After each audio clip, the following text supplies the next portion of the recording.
Hello students, good morning. मैं हूं S money, आप सारे बच्चों का फिजिक्स टीचर। और मेरे dear students, alternating current chapter के एक और लेसन में यानी इलेक्ट्रिक रेजोनेंस में आप सारे स्टूडेंट्स का मोस्ट वेलकम करता हूं। क्या सारे बच्चे इलेक्ट्रिक रेजोनेंस को बढ़िया से सीखने के लिए, समझने के लिए और फील करके अंदर से बिल्कुल बढ़िया एकदम उसको फील करना बोलते हैं ना, उसको एकदम अच्छे से समझ कर महसूस कर पढ़ने के लिए रेडी हैं? यस सर, रेडी हैं बच्चे। मैं बता दूं पहले ही कि अभी का जो टॉपिक चल रहा है ना अल्टरनेटिंग करंट में, ये पेशेंस का चीज है, धैर्य का चीज है। आपको धैर्य रखना पड़ेगा। अगर आप में धैर्य नहीं रहेगी, पेशेंस नहीं रहेगी तो प्रॉब्लम होंगी। तो चलिए स्टार्ट करते। Electric resonance. सर ये रेजोनेंस क्या है? सर है सर ये रेजोनेंस क्या है? समझिए क्या है, समझिए इस चीज को। मैं क्या कर रहा हूं, समझिए इलेक्ट्रिक रेजोनेंस क्या है, समझिए। होता है जैसे आप लोग पढ़े होंगे ना, और भी रेजोनेंस वैसे ही। देखिए क्या होता है, सुनिए। पहली बात तो एक बात आप माइंड में डाल लीजिए कि रेजोनेंस उसी सर्किट में होता है जिसमें एल और सी दोनों हो। क्यों, मैं बताऊंगा, अभी पता चलेगा।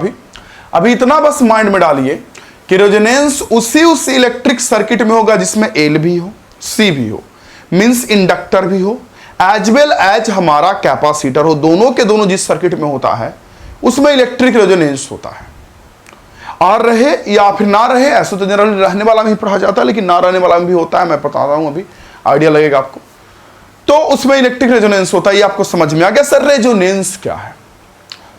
देखिए एलसीआर सर्किट या एलसी सर्किट। क्यों एलसीआर या एलसी का मैंने नाम क्यों लिया? मैंने बोला आपसे कि रेजोनेंस उसी सर्किट में होगा जिसमें एल और सी दोनों रहेगा। तो एल और सी किस किस में रह सकता है? या तो एलसीआर, आर को मिला दो या फिर आर हटा दो, एलसी। तो मैं कह रहा हूं क्या कि जब एलसीआर सर्किट या एलसी सर्किट जिसमें रेजोनेंस होगा, तो जब एलसीआर सर्किट या एलसी सर्किट का इंपेडेंस सबसे मिनिमम हो जाए, जेड की वैल्यू जेड सबसे कम हो, जेड जब हो जाए, कब होगा वो बताता हूं। और जब जेड मिनिमम हो जाएगा बच्चे, तो करंट सबसे मैक्सिमम हो जाएगा। यस और नो? जब जेड सबसे मिनिमम, जेड भी एक तरीके का रेजिस्टेंस जैसा ही कुछ वर्क करता है ना, तो अगर जेड सबसे कम होगा तो करंट आई की वैल्यू बढ़ जाएगी। इसी सिचुएशन को बोलते हैं हम लोग इलेक्ट्रिक रेजोनेंस। नहीं समझ में आया? फिर से बोलूं? चलिए मेरे बच्चे, मैं फिर से बोल रहा हूं, समझिए मेरी बात को। मैं क्या कह रहा हूं आपसे? मैं कह रहा हूं इलेक्ट्रिक रेजोनेंस क्या होता है। तो मेरी ओर से जवाब मिला कि इलेक्ट्रिक रेजोनेंस क्या होता है। तो मेरी ओर से जवाब मिला कि पहली बात तो माइंड में ये डाल लीजिए कि रेजोनेंस उस सर्किट में होगा जिसमें एल और सी दोनों होगा। अब एल और सी दोनों के होने की बात होगी तो किस किस में हो सकता है? या तो एलसीआर में जिसमें एल भी होता है, सी भी होता है, आर भी होता है, या फिर एलसी में जिसमें एल और सी सिर्फ होता है। तो ये तो हो गया क्लियर के। चलिए सर मान लेते हैं, अभी आपने बोला कि आगे जाके समझाऊंगा, तो अभी मान लेते हैं कि इन दोनों सर्किट में इलेक्ट्रिक रेजोनेंस होगा। क्यों होगा इन दोनों में, वो बाद में जानेंगे, ठीक है। अब मैंने कहा कि इलेक्ट्रिक रेजोनेंस जब जिसमें एल और सी रहेगा यानी एलसीआर या एलसी में होगा, तो बोलते किसको हैं? तो मैंने बोला कि जब सर्किट का जेड सबसे कम हो जाए, जेड मींस इंपेडेंस सबसे कम हो जाए। तो जब देखिएगा अलग अलग बुक में अलग अलग तरीके से लिखा रहता है, मैं सब बताता हूं अभी। तो मैंने बोला जेड सबसे कम होगा तो करंट सबसे ज्यादा होगा। ऐसे ओम्स लॉ से आपको पता होगा कि ओम्स लॉ के अकॉर्डिंग अगर मैं बात करूं, मेरे बच्चे एक सेकंड, अगर मैं ओम्स लॉ के अकॉर्डिंग बात करूं तो I इक्वल टू होता है V बाई आर, लेकिन AC में V बाई जेड होता है ना, AC में V बाई जेड होता है ना। तो मैंने बोला कि जेड अगर मिनिमम हो जाए, तो आप खुद सोचिए कि अगर जेड की वैल्यू मिनिमम हो जाएगी तो करंट मैक्सिमम होगा। हो गया इलेक्ट्रिक रेजोनेंस की बात है। अब रियली में होता क्या है, कैसे बोलते हैं, वो आगे चलते हैं तो पढ़ते हैं।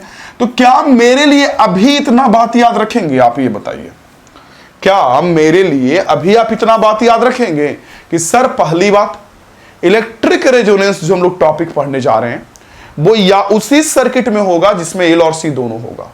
यानी या तो एलसीआर की बात कर ले या एलसी की बात कर ले, या तो एलसीआर की बात कर ले या एलसी की बात कर ले, उसी में इलेक्ट्रिक रेजोनेंस होता है, ठीक है। अब रेजोनेंस होता क्या है? तो मैंने बोला कि जब सर्किट का जेड यानी कि इंपेडेंस, क्योंकि एल अगर सिर्फ आर रहता तब तो डायरेक्ट रेजिस्टेंस बोलते तो चलता, लेकिन एल या सी भी अपना हाथ आजमा रहा है सर्किट में, वो भी वर्तमान है, तो आर बोलना गलत होगा, इंपेडेंस बोलना सही होगा, जेड बोलना सही होगा। तो मैंने बोला कि याद रखना ये बात है कि सर्किट का जेड जब सबसे कम हो, जेड सबसे कम हो के, तो जेड जब सबसे कम होता है तो उसमें करंट सबसे ज्यादा हो जाएगा। इसी सिचुएशंस को बोलते हैं इलेक्ट्रिक रेजोनेंस। चलिए मैं समझाता हूं मेरे बच्चे अच्छे से। सबसे पहले एलसीआर सर्किट की बात करता हूं। जब एलसीआर सीरीज में होगा तब इलेक्ट्रिक रेजोनेंस कैसे होगा, क्या होगा, नहीं होगा। मतलब कहने का मतलब ये मैं कह रहा हूं कि जब एल भी हमारा हो, ये देखिए एल भी हो, जब हमारा सी भी हो,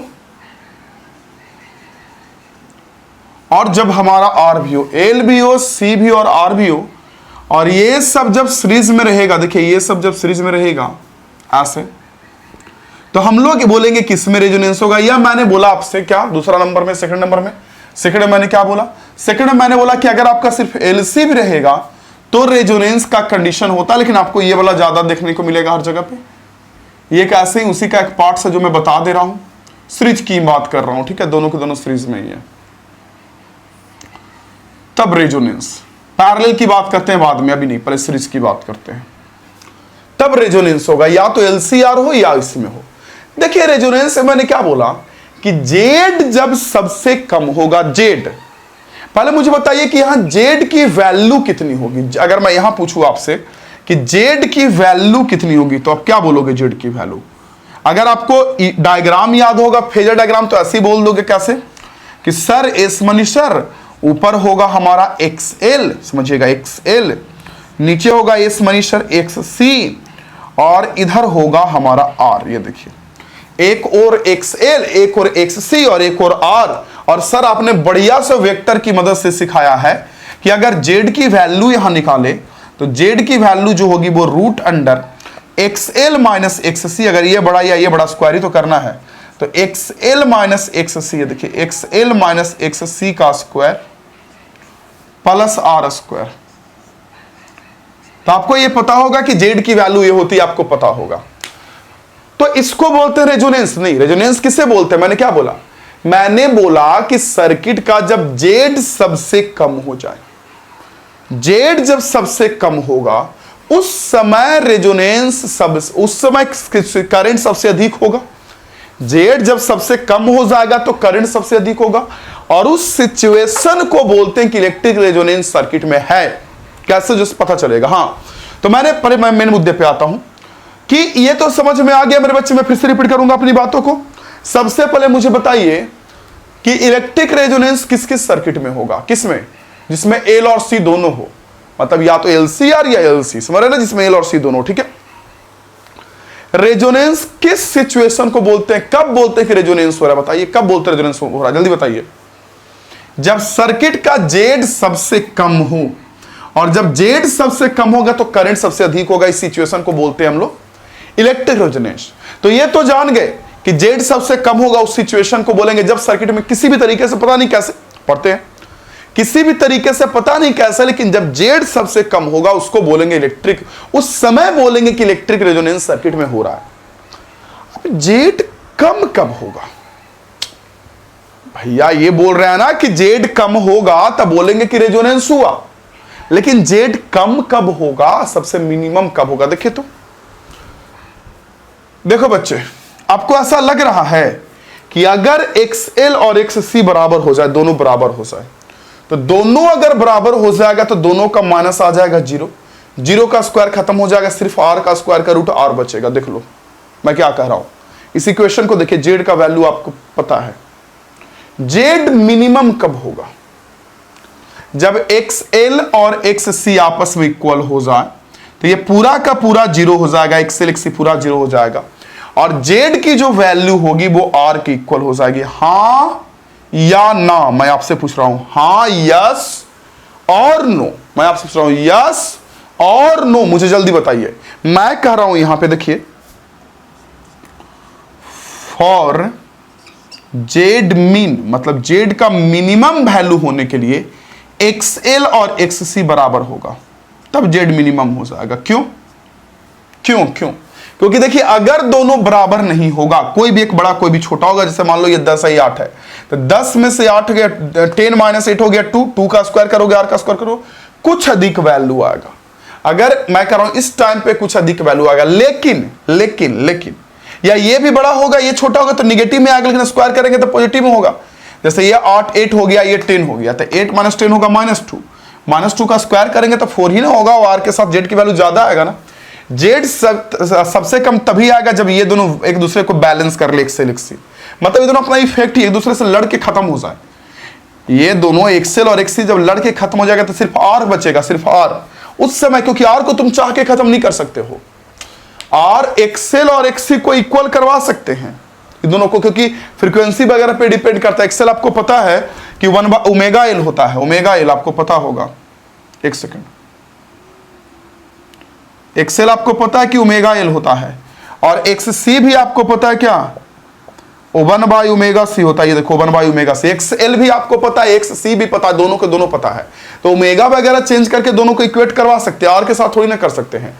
अब ये मत बोल दीजिएगा कि सर ये तो समझ गए, कभी कभी बच्चे बोलते हैं कि सर ये तो समझ गए कि रेजोनेंस तब होगा जब जेड सबसे मिनिमम होगा, लेकिन बच्चा बोलते हैं कि सर जेड मिनिमम करने के लिए एक काम करते हैं, एक्सेल एक्सी को इक्वेट करवा देते, आर की वैल्यू 0, तो आर की वैल्यू 0 हो जाएगी तो फिर ये वाला सर्किट हो जाएगा, आर रहेगा नहीं तो ये वाला। लेकिन अगर एलसीआर की है, एलसीआर सर्किट की बात कर रहे हैं, एलसीआर की, तो एलसीआर में तो बच्चे आर रहना ही रहना, इसको तुम कैसे खत्म कर सकते हैं? इन दोनों को बैलेंस करवा सकते हैं, इन दोनों को, एक्सेल और एक्सी को। कुछ कुछ बातें आइडिया लग रही है क्या? ये बातें आइडिया लगा कि सर एक्सएल और एक्सी इक्वल तभी होगा जब जेड मिनिमम तभी होगा जब एक्सएल और एक्ससी आपस में इक्वल होगा। देखिए तो ये आइडिया लगा कि जेड मिनिमम तभी होगा जब एक्सएल और एक्ससी आपस में इक्वल होगा। अब आइडिया लग रहा होगा जी सर, तो एक्सएल एक्ससी इक्वल हो जाएगा तब हमारा जेड मिनिमम हो जाएगा। ठीक है, no doubt no doubt no doubt no doubt. ठीक है, तो मुझे आपसे क्वेश्चन है कि रेजोनेंस में जेड मिनिमम होना चाहिए तो ये दोनों इक्वल चाहिए। अब ये दोनों इक्वल कब होगा? मैं आपसे पूछ रहा हूं कि ये दोनों इक्वल, छोड़िए ये दोनों इक्वल होगा, अभी हटाइए, जेड मिनिमम कितना आएगा जब दोनों इक्वल होगा? तो जेड मिनिमम आएगा पहले कितना, ये बताइए। ये दोनों तो इक्वल हो गया, खत्म हो गया, दोनों खत्म ना हो जाएगा। जेड की वैल्यू एक्सएल माइनस एक्सी का whole square plus R square, दोनों बैलेंस ही कर लिया, दोनों 0 हो जाएगा, एक्सएल इक्वल टू एक्सी इसलिए 0 हो जाएगा। ओके, तो जेड मिनिमम की जो वैल्यू आ जाएगी वो root under R square mean सिर्फ रेजिस्टेंस आर के इक्वल आएगा। अगर आप डायग्राम भी देखोगे वेक्टर का तो आपको पता चलेगा कि अगर ये दोनों बराबर हो जाएगा, एक्सएल और एक्ससी दोनों इक्वल हो जाएगा, तो ओनली हमारा आर बचेगा, यानी जेड की वैल्यू मिनिमम हमारा आर आ जाएगा। बस बस बस, मैंने क्या बोला? बस बस बस, बात क्लियर। कौन सी बात क्लियर? कि आपके सामने पूरा ढांचा है। ये फील कब होगा? जब कुछ और भी पढ़ोगे और भी पढ़ोगे और भी पढ़ोगे, क्वेश्चन प्रैक्टिस करोगे तब। ठीक है, मैं फिर से सारी चीजों को रिपीट कर रहा हूं कि इलेक्ट्रिक रेजोनेंस क्या होता है, ये बताइए क्या होता है रेजोनेंस?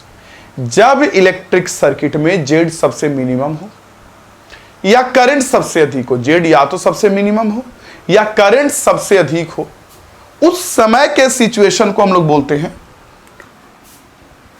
उस समय के सिचुएशन को बोलते हैं कि हमारा इलेक्ट्रिक रेजोनेंस हुआ, जेड मिनिमम या करंट मैक्सिमम, जेड मिनिमम या करंट मैक्सिमम। ओके, तो मैंने बोला कि रेजोनेंस होगा किसमें? एलसीआर में या एलआर में। मैंने बोला कि आगे जाके पता चलेगा कि एलसीआर या एलआर में क्यों होगा, अब पता चल जाएगा। देखो सुनिए क्यों। अगर सोचिए कि एलसी नहीं होता, मान लीजिए सिर्फ एलआर होता, एलआर, तो जेड मिनिमम हो पाता नहीं। क्यों? क्योंकि एक एल होता, एक आर होता, सी तो होता नहीं, तो एल को कोई बैलेंस करने वाला नहीं होता। आप जेड मिनिमम कब करोगे? जब ये दोनों रहेगा तभी ना ये दोनों बैलेंस कर लेगा, तो बोलेंगे कि जेड मिनिमम हो गया। नहीं तो अगर सिर्फ मान लो एल आर रहेगा तो एक आपका एल रहेगा एक आर रहेगा, दोनों का रिजल्टेंट निकाल लीजिएगा जेड। एक एल रहेगा एक आर रहेगा, दोनों का रिजल्टेंट निकाल लीजिएगा जेड। तो मिनिमम की तो बातें नहीं होगी जेड की। उस समय तो जेड नॉर्मल आएगा जो आता था। समझ रहे मेरी बातों को मैं क्या कर रहा हूं ना। लेकिन अगर LCR रहेगा, मतलब एल और सी दोनों रहेगा, तो ये दोनों एक दूसरे को बैलेंस करेगा। XL और XC मतलब इंडक्टिव रिएक्टेंस और कैपेसिटिव रिएक्टेंस एक दूसरे को बैलेंस करेगा, और जब दोनों को बैलेंस कर लेगा तो उस समय जेड सबसे मिनिमम होगा। तो वही मैं एक बात कर रहा हूं कि अगर हमारा LCR सर्किट है तो LCR में जेड की वैल्यू ये होती है, आपको पता है, नो डाउट। तो मिनिमम जेड के लिए ये दोनों इक्वल हो जाएगा। तो ये दोनों, या तो देखो यहां से फिगर से, डायग्राम से कि दोनों इक्वल होगा तो बैलेंस कर लेगा तो सिर्फ आर बचेगा, और नहीं तो यहां से भी देखो कि अगर ये दोनों इक्वल होगा तो जीरो ये हो जाएगा टर्म, और तो जेड की वैल्यू उस समय मिनिमम सिर्फ आर के कारण आएगा। तो जेड की वैल्यू ये जीरो हो जाएगा तो प्लस आर स्क्वायर, यानी जेड मिनिमम कितना आ जाएगा हमारा, सिंपली आर आ जाएगा। ओके, सिंपली आर आ जाएगा। तो इस समय करेंट क्या मिलेगा, मैक्सिमम। ओके, मैं लिख रहा हूं वेन जेड इज मिनिमम, जब जेड मिनिमम है, या जेड विल मिनिमम, जब जेड मिनिमम होगा,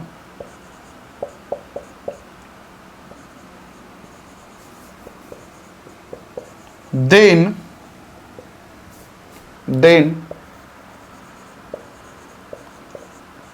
current will be maximum। इसमें करंट जो मिलेगा वो मैक्सिमम मिलेगा। अब जब करंट मैक्सिमम मिलेगा तो मैक्सिमम करंट की वैल्यू क्या होगी ये बताइए, निकाल लीजिए मैक्सिमम करंट कितना होगा। जब रेजोनेंस कर्व पढ़ेंगे तब आपको सब क्लियर हो जाएगा। मैक्सिमम करंट कितना मिलेगा, I max, I equal to तो V बाई आर होता ही है, बस यहां V बाई जेड हो जाएगा, समझ रहे हैं, V बाई जेड। और V बाई जेड के बजाय, जेड के मतलब Z minimum, V by Z, Z तो मिनिमम हो गया इस समय। तो भाई नॉर्मल कंडीशन में सिंपल जो जेड आता था वहां ले लेते थे, रेजोनेंस के समय जेड मिनिमम आएगा, और जब जेड मिनिमम आएगा तो जेड मिनिमम की वैल्यू कितनी होगी, आर। इस समय LCR में तो ये मैक्सिमम करंट मिलेगा, simply V by R. Idea लगा कुछ आइडिया लगा, बताइए कुछ आइडिया लग रहा है। आराम से पढ़ा रहा हूं, ये सब टॉपिक आराम से पढ़ने की जरूरत है। कुछ आइडिया लग रहा है क्या, कि मैं फिर से रिपीट करूं? मुझे बताइए। इलेक्ट्रिक रेजोनेंस के समय जेड मिनिमम जो होता है, या फिर बोलिए करंट मैक्सिमम होता है। जेड मिनिमम कब होगा, जब XL और XC आपस में इक्वल होगा। सही बोल रहा हूं, दोनों आपस में इक्वल हो जाएगा, बैलेंस कर लेगा, जेड हमारा मिनिमम हो जाएगा। मिनिमम जेड की वैल्यू LCR सर्किट में कितना आया, आर के इक्वल। देखिए मिनिमम जेड की वैल्यू आर के इक्वल, तो जेड मिनिमम आ गया, करंट आपका मैक्सिमम मिल गया। लेकिन एक सवाल और दिल में कहीं ना कहीं कौंध कर रहा है कि सर, अब बोलिएगा सर, बड़ा बढ़िया से आप समझा दिए कि जेड मिनिमम तब होगा जब XL और XC इक्वल होगा। लेकिन सर XL और XC इक्वल कब होगा क्या आप खुद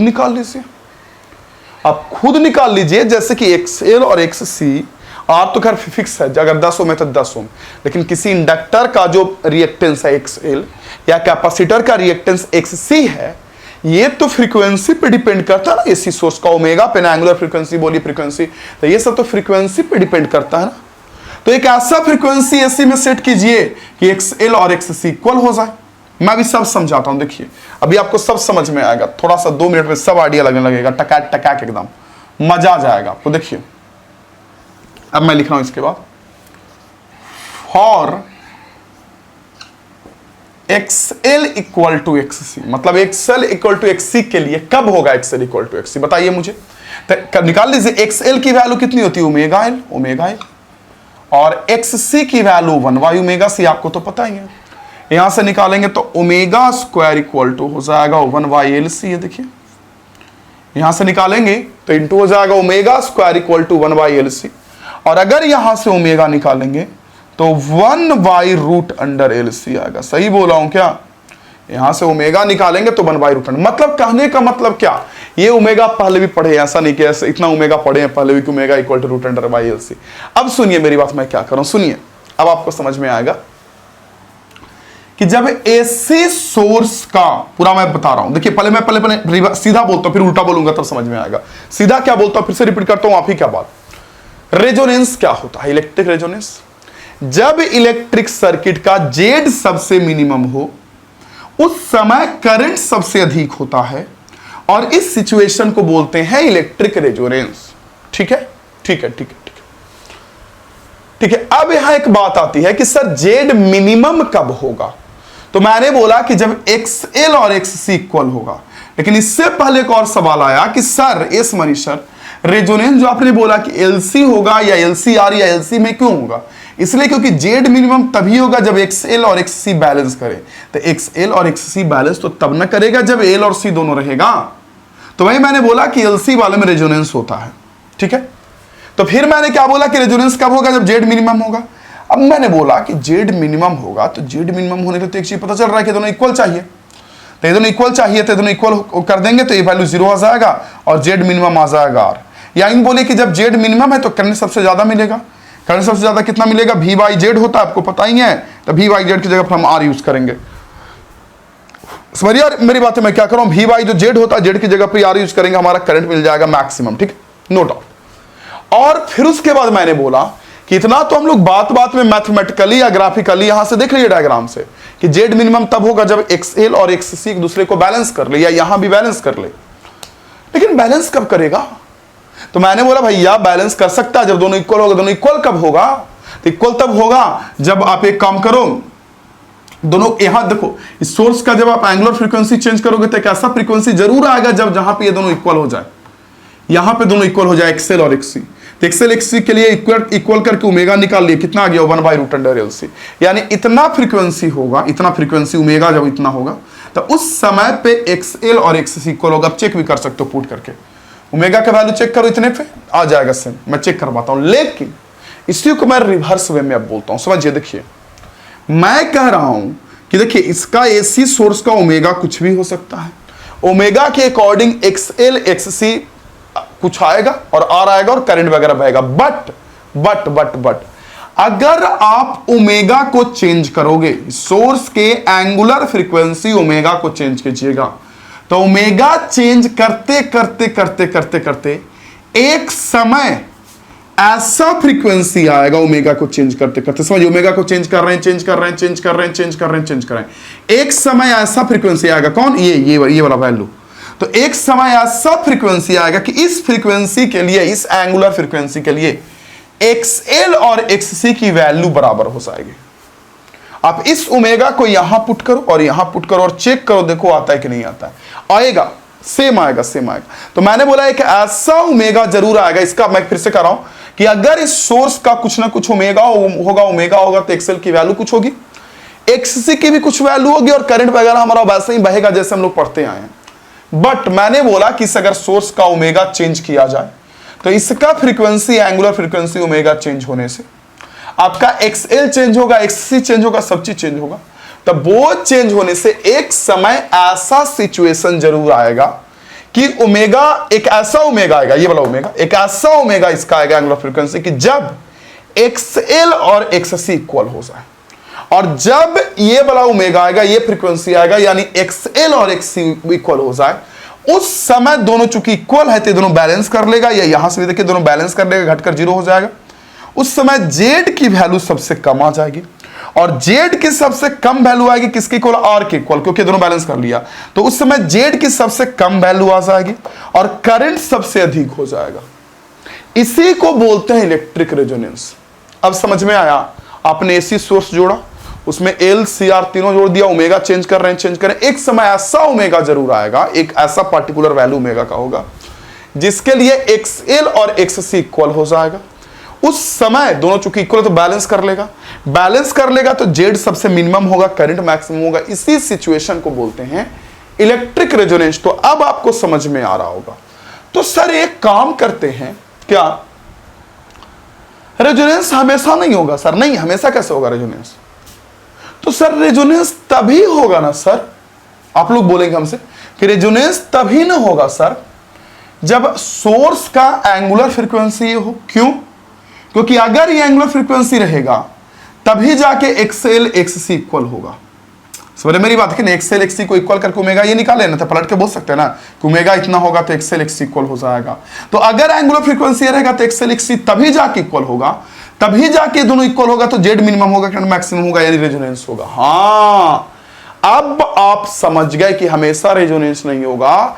रेजोनेंस तब होगा जब एक ओमेगा एंगुलर फ्रीक्वेंसी सोर्स का ये होगा। क्यों? फिर से बोलिए क्यों?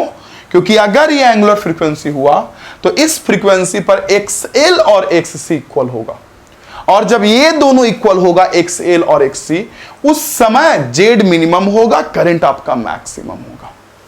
मेरी बातें अब मेरे बच्चों लोगों को समझ में अच्छे से आ रही होंगी मेरी बातें। तो क्यों ना सर, जब इतना दिल में अंदर चला ही गया, समझ ही गए और ये भी जान गए कि ओमेगा इतना रहेगा एंगुलर फ्रीक्वेंसी, तभी जाके रेजोनेंस होगा, मतलब कि जेड मिनिमम होगा, करंट मैक्सिमम होगा, तो क्यों नहीं ओमेगा का एक नाम दे दे। हाँ, नाम दिया जाता है। आप क्या नाम दीजिएगा? इसका नाम दिया जाता है, इसको बोलते हैं resonance angular frequency, resonant angular frequency. मतलब ओमेगा इतना रहेगा तब जाके आपका इस सर्किट में रेजोनेंस हो जाएगा।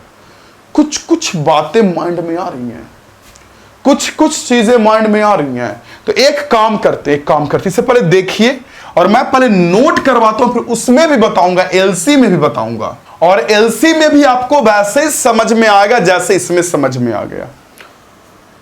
क्लियर हो रही है चीजें? रेजोनेंस आइडिया लग गया? दो बार रिपीट कीजिएगा, नहीं क्लियर होगा समझ में आ जाएगा। तो इस फ्रीक्वेंसी को बोलते हैं रेजोनेंस एंगुलर फ्रीक्वेंसी। एक काम कीजिए, हेडिंग कीजिए पहले। अच्छा, एक चीज और, कौन सा है? सुनिए, एक चीज और,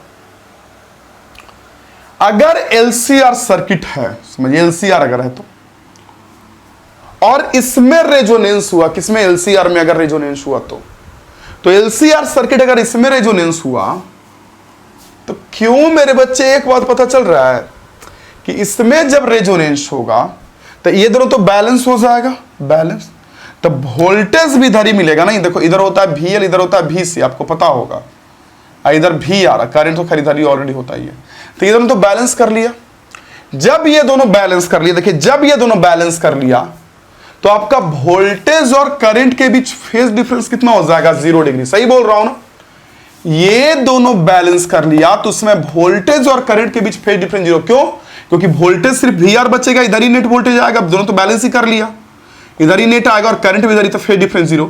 और जब फेज 0 होगा तो जो पावर फैक्टर होता है cos phi, वो बर्न हो जाएगा। सही बोल रहा हूं ना? cos 0 अगर होगा तो, मैं फिर से बोल रहा हूं कि अगर रेजोनेंस होगा LCR में तो L और C बैलेंस कर लेगा, VR इधर आएगा, करंट इधर होता है, दोनों के बीच फेज डिफरेंस phi 0 डिग्री होगा। और अगर फेज डिफरेंस 0 हुआ तो cos 0 की वैल्यू यानी पावर फैक्टर की वैल्यू कितनी हो जाएगी? बर्न हो जाएगी। समझ में आ रही मेरी बात? तो यह भी कहा जाता है कि LCR सर्किट में रेजोनेंस वैसे सिचुएशन को बोलते हैं जहां पावर फैक्टर 1 हो जाए, cos phi की वैल्यू 1 हो जाए या फेज डिफरेंस 0 हो जाए, ऐसे भी बोला जाता है। जैसे बोल दिया LCR में कि फेज डिफरेंस 0 हो जाए, मतलब ये दोनों बैलेंस कर लेगा एक दूसरे को। सेम चीजें तो बहुत तरीके से कहा जाता है। हाँ, जब हम लोग LCR पढ़ रहे थे तो उसमें दो कंडीशन पढ़े थे कि ये बड़ा होगा तो क्या होगा और ये बड़ा होगा तो क्या होगा। याद है, ये बड़ा होगा तो वोल्टेज लीड करेगा और नीचे वाला ये बड़ा होगा तो वोल्टेज लैग करेगा। दोनों इक्वल करके हम नहीं पढ़े थे, हम कहे थे कि आगे पढ़िएगा, इसीलिए नहीं करके पढ़े थे क्योंकि अगर दोनों इक्वल रहेगा ना तो रेजोनेंस हो जाएगा, इलेक्ट्रिक रेजोनेंस, जो अभी आज हम लोग जान रहे हैं। आइडिया लग रही है मेरी बात है? अगर दोनों इक्वल होगा तो इलेक्ट्रिक रेजोनेंस हो जाएगा। ठीक है, तो इसलिए उस समय मैंने नहीं बताया था और उसमें देखना भी नहीं होता है आपको, क्योंकि आपको रेजोनेंस वगैरह के बारे में ज्यादा नॉलेज नहीं होता है। ये पावर फैक्टर बहुत ज्यादा नहीं आपको पता होता है, फाई वगैरह पता होता है, उस समय पावर फैक्टर वगैरह नहीं पता होता है तो जाके। ओके, तो खैर इसको एक कम कीजिए, हेडिंग कीजिए इलेक्ट्रिक रेजोनेंस कीजिए। तो हेडिंग पर उसमें लिख लीजिए, नहीं तो फिर दिक्कत हो जाएगा। लिखिए इलेक्ट्रिक रेजोनेंस में, लिखिए when impedance of AC circuit, when impedance of AC circuit, when impedance of AC circuit becomes minimum,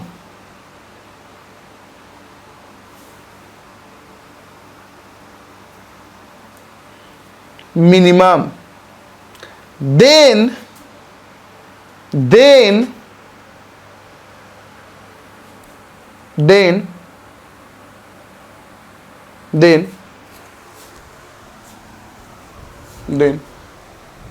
amplitude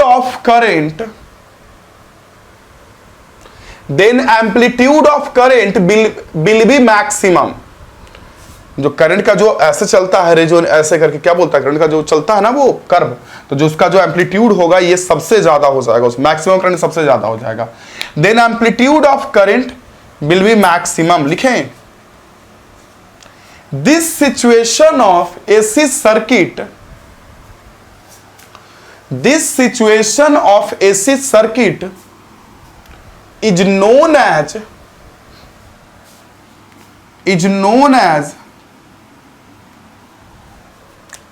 as क्या? This situation of AC circuit is known as electric resonance, is known as electric resonance। AC circuit के इस situation को बोलते हैं electric resonance. ठीक है, अब number 1 में लिखिए, हो गया। अब सबसे पहले हम लोग नंबर 1 का पढ़ेंगे एलसीआर सर्किट में इलेक्ट्रिक रेजोनेंस। नंबर 1 में कीजिए, नंबर 1 में कीजिए, resonance in LCR series AC circuit. Resonance in LCR series, देखो तीनों सीरीज में लगातार ऐसे उनको सीरीज ही देखना होता है। Resonance in LCR series AC circuit. ठीक है, ठीक है, ठीक है, ठीक है। अब इसमें रेजोनेंस होगा तो कब होगा, कैसे होगा, आपको पता है क्या? जल्दी बताइए, क्या पता है? आपको पता है कि जब एलसीआर में रेजोनेंस होगा, एलसीआर में, उस समय पहली बात ये तो खैर सर्वदा है कि जब रेजोनेंस हो जाएगा, जब रेजोनेंस होगा तो एक्सएल और एक्ससी बैलेंस करेगा और जेड मिनिमम होगा। ये तो सही है कि जेड मिनिमम होना चाहिए। लेकिन मैं आपसे क्या कह रहा हूं कि एलसीआर में जो रेजोनेंस होगा, तो सबसे पहली बात, जेड तो खैर मिनिमम रेजोनेंस का मतलब ही है, करंट मैक्सिमम तो रेजोनेंस का मतलब ही है, तो किसी में भी रेजोनेंस हो, जेड मिनिमम करंट मैक्सिमम। लेकिन मैं आपसे क्या कह रहा हूं कि जब एलसीआर में रेजोनेंस होगा तो मुझे ये बताइए कि जेड तो मिनिमम होगा, नो डाउट। जेड की वैल्यू कितनी आएगी, ये बताइए, जेड की वैल्यू। कुछ बच्चा डायग्राम देख के बता देंगे, ये देख के बता देंगे कि सर जेड की वैल्यू उसमें आ आएगा, क्योंकि दोनों बैलेंस कर लेगा। समझ में आ रही है? तो सबसे पहला बात कि एलसीआर में जब रेजोनेंस होगा, एक्सएल एक्ससी इक्वल होगा, बैलेंस करेगा, जेड की वैल्यू आ जाएगी आर की इक्वल मिनिमम वैल्यू, और करंट आज निकालना है आई बाई जेड, तो जेड तो आपको आर की इक्वल, तो भी बाई आर हो जाएगा। देखिए आपके सामने पुख्ता रिजल्ट है, देख रहे हैं इस चीज को, ये देख रहे हैं ना। चलो, और इस फ्रीक्वेंसी को क्या बोलते हैं? अभी मैं सब लिखाऊंगा, अभी लिखना नहीं है, वेट कीजिए। इस फ्रीक्वेंसी को क्या बोलते हैं? Resonance angular frequency. Resonance curve देखिएगा तब सब आपको क्लियर हो जाएगा। इस ओमेगा को बोलते हैं रेजोनेंस एंगुलर फ्रीक्वेंसी, इसको ओमेगा नॉट से भी दिखाया जाता है। ठीक है, चलो इस फ्रीक्वेंसी का हम लोग बोल देते हैं ओमेगा नॉट। ओके, या मैं इस चीज को लिख दे रहा हूं कि इसे बोलते हैं रेजोनेंस एंगुलर फ्रीक्वेंसी, तो इस चीज को लिख सकते हैं आप लोग, और लिखने से फायदा ही है ना, हम अच्छा होता है ना कि चीजों को लिखने से कभी कभी माइंड में ना सडनली से वो चीजें सारी की सारी चली जाती है, सडनली एक सारी की सारी चीज चली जाती है। ओके, तो चलिए इस चीज को लिख लीजिए यहां पे। ओके, ये तो इलेक्ट्रिक रेजोनेंस की हो गई चीजें। रेजोनेंस फ्रीक्वेंसी होता है, एंगुलर रेजोनेंस फ्रीक्वेंसी होता है। ठीक है, लिख लीजिए, लिखिए लिखिए लिखिए लिखिए लिखिए लिखिए। इसको बोलते हैं रेजोनेंस एंगुलर फ्रीक्वेंसी। रेजोनेंस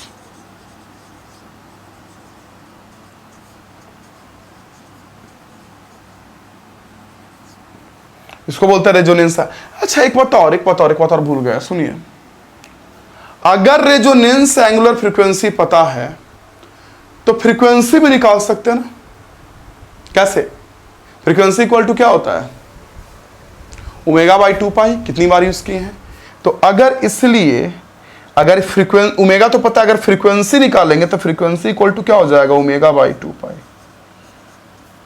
पाई। ओके, ओमेगा भी आपने निकाला है तो कितना आ जाएगा? 1/2। ओमेगा का वैल्यू जब पुट करोगे तो ओमेगा का वैल्यू कितना? 1/√LC है। देखिए ओमेगा की वैल्यू है 1/, एक सेकेंड,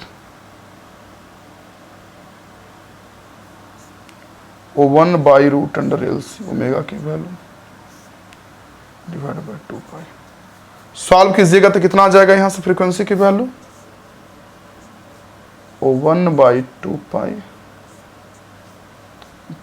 टोटल 1 का रूट लिखिए या सिर्फ लिखिए, उससे कोई फर्क नहीं पड़ता। तो इसे बोलते हैं हम लोग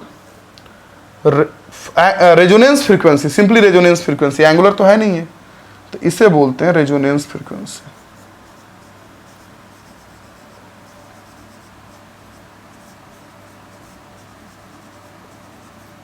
मतलब कैसे बोलिएगा, ऐसे बोलिएगा, सुनिए कि अगर इतना फ्रीक्वेंसी हो या इतना एंगुलर हो, दोनों तो एक दूसरे से रिलेटेड है, अगर एसी सोर्स का इतना फ्रीक्वेंसी हो या इतना एंगुलर फ्रीक्वेंसी हो तो एक्सएल एक्ससी इक्वल होगा, और एक्सएल एक्ससी इक्वल होगा तो जेड मिनिमम होगा, करंट मैक्सिमम होगा। ये हमारा हो गया इलेक्ट्रिक, ये ठीक है, ये हो गया हमारा इलेक्ट्रिक रेजोनेंस। तो नंबर 1 में लिख रही हैं कि आप लोग नंबर 1 में लिखे हैं ना कि रेजोनेंस, जो आपको मैं लिखा है resonance in LCR series AC circuit जी, तो उसमें लिखिए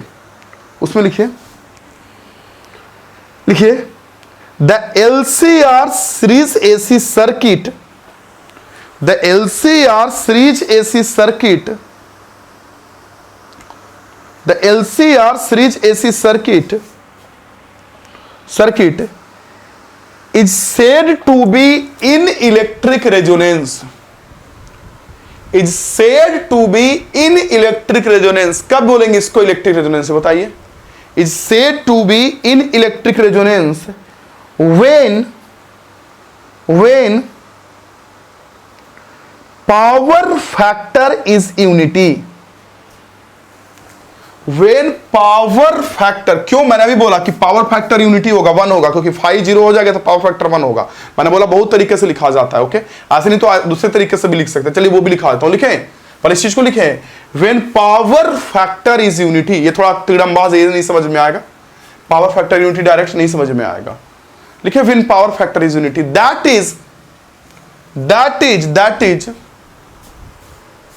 is XL equal to XC, ये चीज, that is XL equal to XC, लिख लिए, पैराग्राफ चेंज करके लिखिए उसी में,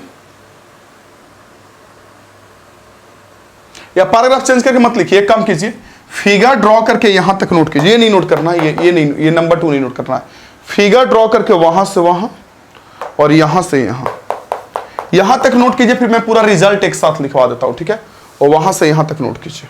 मैं साइड हटता हूं, लीजिए, मैं साइड हटता, बच्चे नोट कर लीजिए, नोट करिए जल्दी से, ओके, फिगर ड्रॉ करके ये और ये नोट कर लिए। अब इस चीज को लिखिए क्या, कि जब एलसीआर सर्किट में हमारा रेजोनेंस होगा तो सबसे पहला बात एक्सएल और एक्ससी इक्वल होगा, सबसे पहला बात। दूसरा बात मैंने क्या बोला, पहला तो एक्सएल और एक्ससी इक्वल होगा, दूसरा बात मैंने क्या बोला, दूसरा मैंने बोला आपसे कि एक्सएल एक्ससी तो इक्वल होगा। दूसरा मैंने क्या बोला आप लोगों से, इस समय जेड मिनिमम होगा जिसकी वैल्यू आर के इक्वल होगी, करंट मैक्सिमम होगा जिसका वैल्यू ए होगा, और एंगुलर फ्रीक्वेंसी ये चाहिए या फ्रीक्वेंसी ये चाहिए रेजोनेंस होने के लिए, क्योंकि ये बराबर रहेगा तब एक्सएल एक्ससी, ये रहेगा ओमेगा तब एक्सएल एक्ससी इक्वल होगा, या ये रहेगा फ्रीक्वेंसी तब एक्सएल एक्ससी इक्वल होगा। ओके, तो चलिए इस चीज को लिखिए, यहां तक नोट किया तो नीचे लिखिए नोट में, ओके लिखिए, नोट करके नंबर 1 में लिखिए, नोट करके नंबर 1 में, in LCR series electric resonance, लिखिए in LCR series electric resonance, in LCR series electric resonance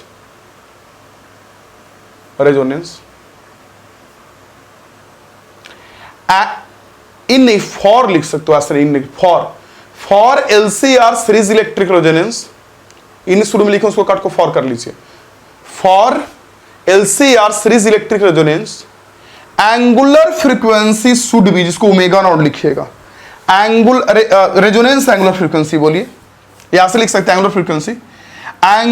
frequency should be, लिखिए for series electric resonance angular frequency should be, ये omega not equal to 1/√LC, omega not equal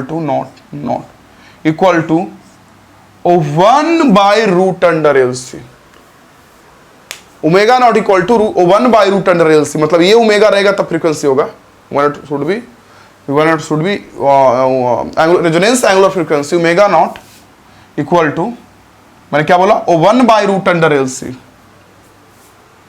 resonance angular frequency should be omega not equal to 1/√LC। Okay, लिखे ना, resonance frequency angular frequency, लिखिए इस चीज को, क्या मैंने लिखाया, मैंने लिखाया आपसे कि इन सीरीज, थोड़ा सा बच्चे देखो अभी थोड़ा सा ना क्या हो रहा है ना, कि हेल्थ ठीक नहीं चल रहा है, मैं बार बार बोल रहा हूं तो आप लोग मेरी बात को समझेंगे।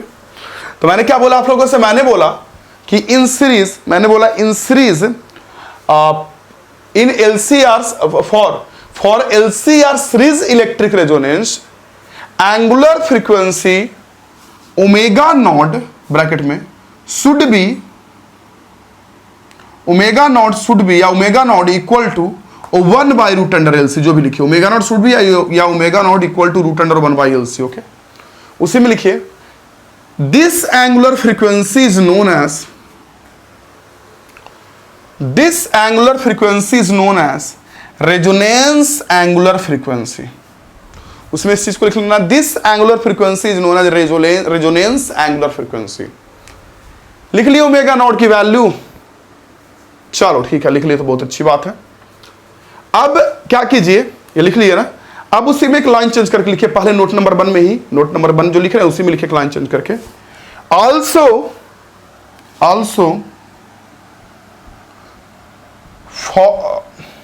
Also value of resonance frequency, also value of resonance frequency,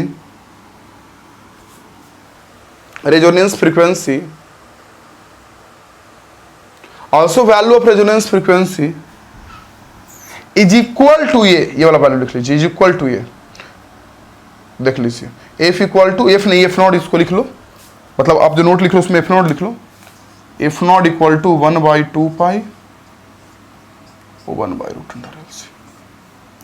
clear हो गई ये चीजें, f not equal to 1 by 2 pi 1 by root under LC। Clear है, चलिए ठीक है ठीक है ठीक है।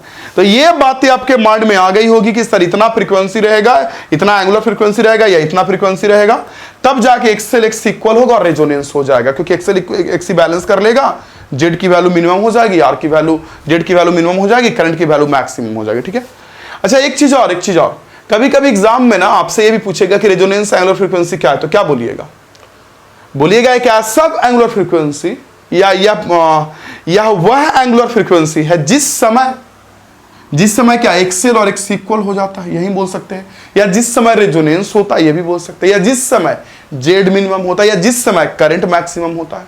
सब बातें सेम हो तो क्वेश्चंस करेंगे तो आप धीरे धीरे आइडिया लगेगा।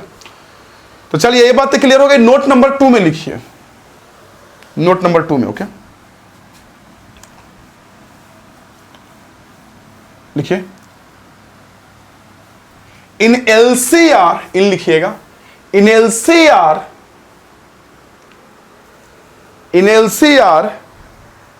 Series, in LCR series electric resonance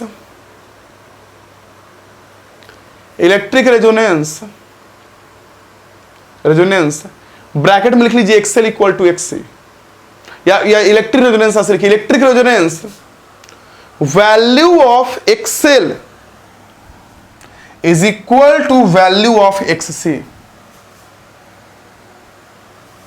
value of XL is equal to value of XC and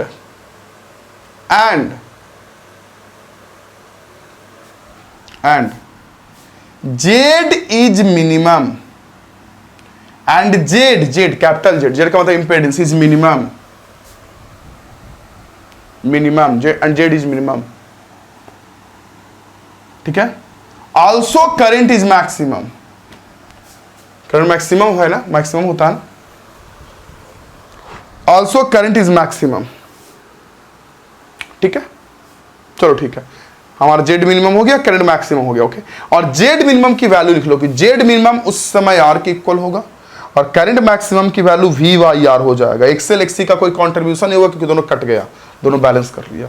तो Z मिनिमम की वैल्यू R हो जाएगी, लिखिए Z मिन इक्वल टू R और I मैक्स इक्वल टू ये देखिए ये चीज को, Z मिनिमम यहाँ से यहाँ तक हो सके तो नोट कर लीजिए, Z मिनिमम ये हो जाएगा Z मिनिमम और I मैक्स ये होगा। ये जो भी नोट कीजिए, Z मिनिमम सिर्फ R भी लिख सकते हैं कि Z मिनिमम R होगा, I मैक्स ये होगा। क्लियर हो गई बातें, समझ में आई बातें? चलो ठीक है, अब आते इसमें क्या होगा। नंबर 2 में लिखिए, नंबर 1 के बाद अब नंबर 2 में। अब रेजोनेंस आपको समझ में आने लगा होगा, कुछ आइडिया लग रहा होगा कि हाँ सर ये होता है resonance.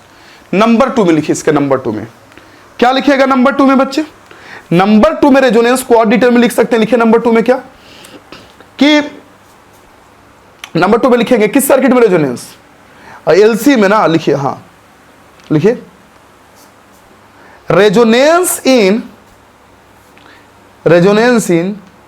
LC series AC circuit. Resonance in LC ऐसे एल डैश देकर सी, एलसी रेजोनेंस इन एलसी, ठीक है, एलसी सीरीज एसी सर्किट।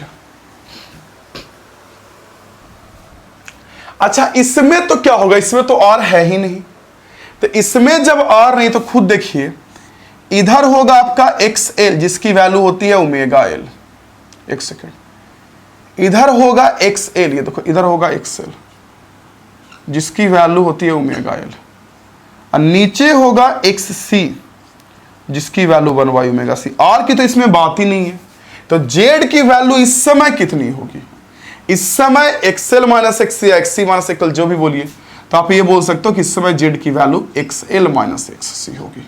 ठीक है, कर दीजिए, कोई दिक्कत नहीं, क्योंकि आर की तो कोई बात ही नहीं है, मैं पढ़ा चुका हूं ये चीज। तो जेड मिनिमम कब आएगा ये बताइए, फॉर जेड मिनिमम, यहां भी तो वही चीज चाहिए कि जेड, एक सेकेंड, जेड मिनिमम के लिए क्या चाहिए, जेड मिनिमम के दोनों बराबर चाहिए, दोनों बराबर रहेगा तो बैलेंस कर लेगा, जेड मिनिमम खत्म होगा।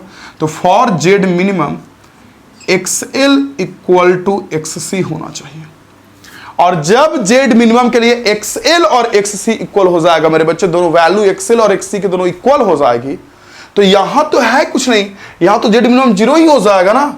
जैसे यहां तक कि XL XC इक्वल रहेगा तो ये दोनों 0 हो जाएगा, और बचेगा तो जेड मिनिमम की वैल्यू R हो जाएगी। तो यहां जब ये दोनों इक्वल होगा, इसलिए जेड मिनिमम की वैल्यू अगर निकालेंगे तो जो जेड मिनिमम जो XL माइनस XC है, ये दोनों क्या हो जाएगा, ये दोनों इक्वल है तो कट के खत्म होकर 0 हो जाएगा, या डायग्राम से भी देखिए दोनों बैलेंस कर लेगा तो जेड मिनिमम यहाँ 0 हो जाएगा।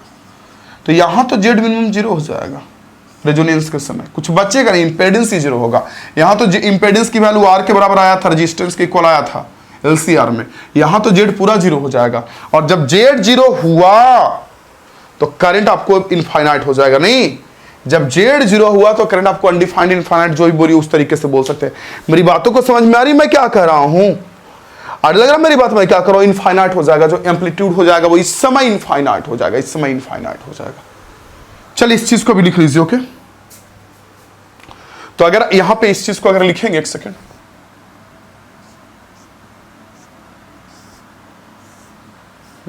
यहां पे इस चीज को क्या लिखेंगे, तो क्या लिखेंगे, when Z will be minimum, देखिए when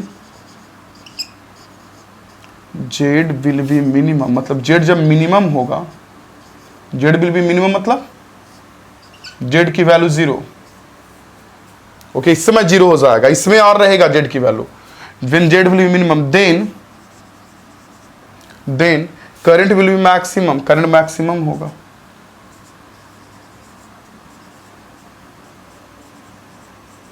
मैक्स मैं लिख रहा हूं, पूरा लिख लीजिएगा मैक्सिमम।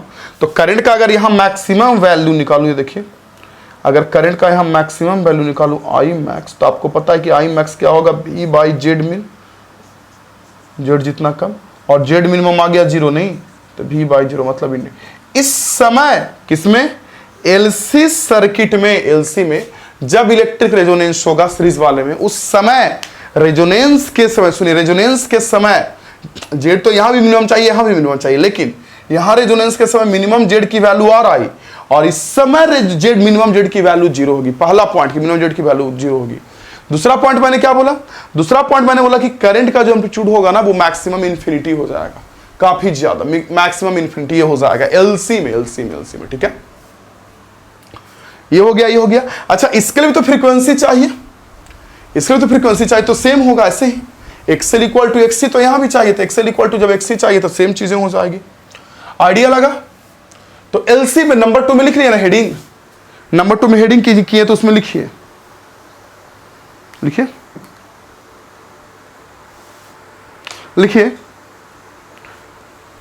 द एलसी, नंबर 2 में लिखिए द एलसी, इसका भी रिजल्ट लिखा दूंगा, याद रखिएगा। The LC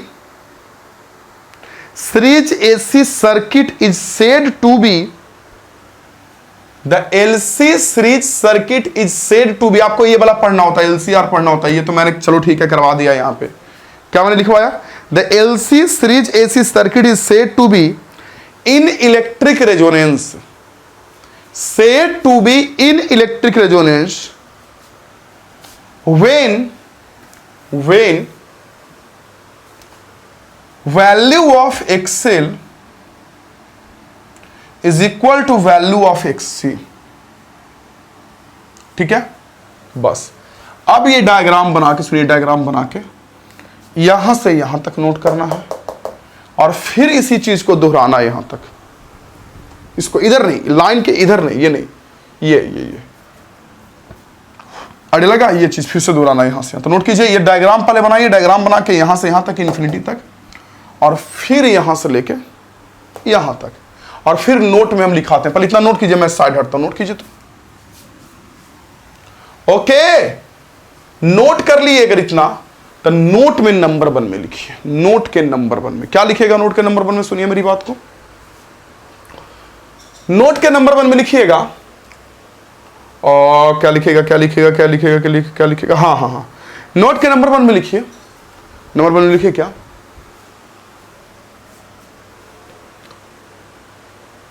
for electric resonance, for electric resonance in LC series AC circuit, for electric resonance in LC series AC circuit, LC series AC circuit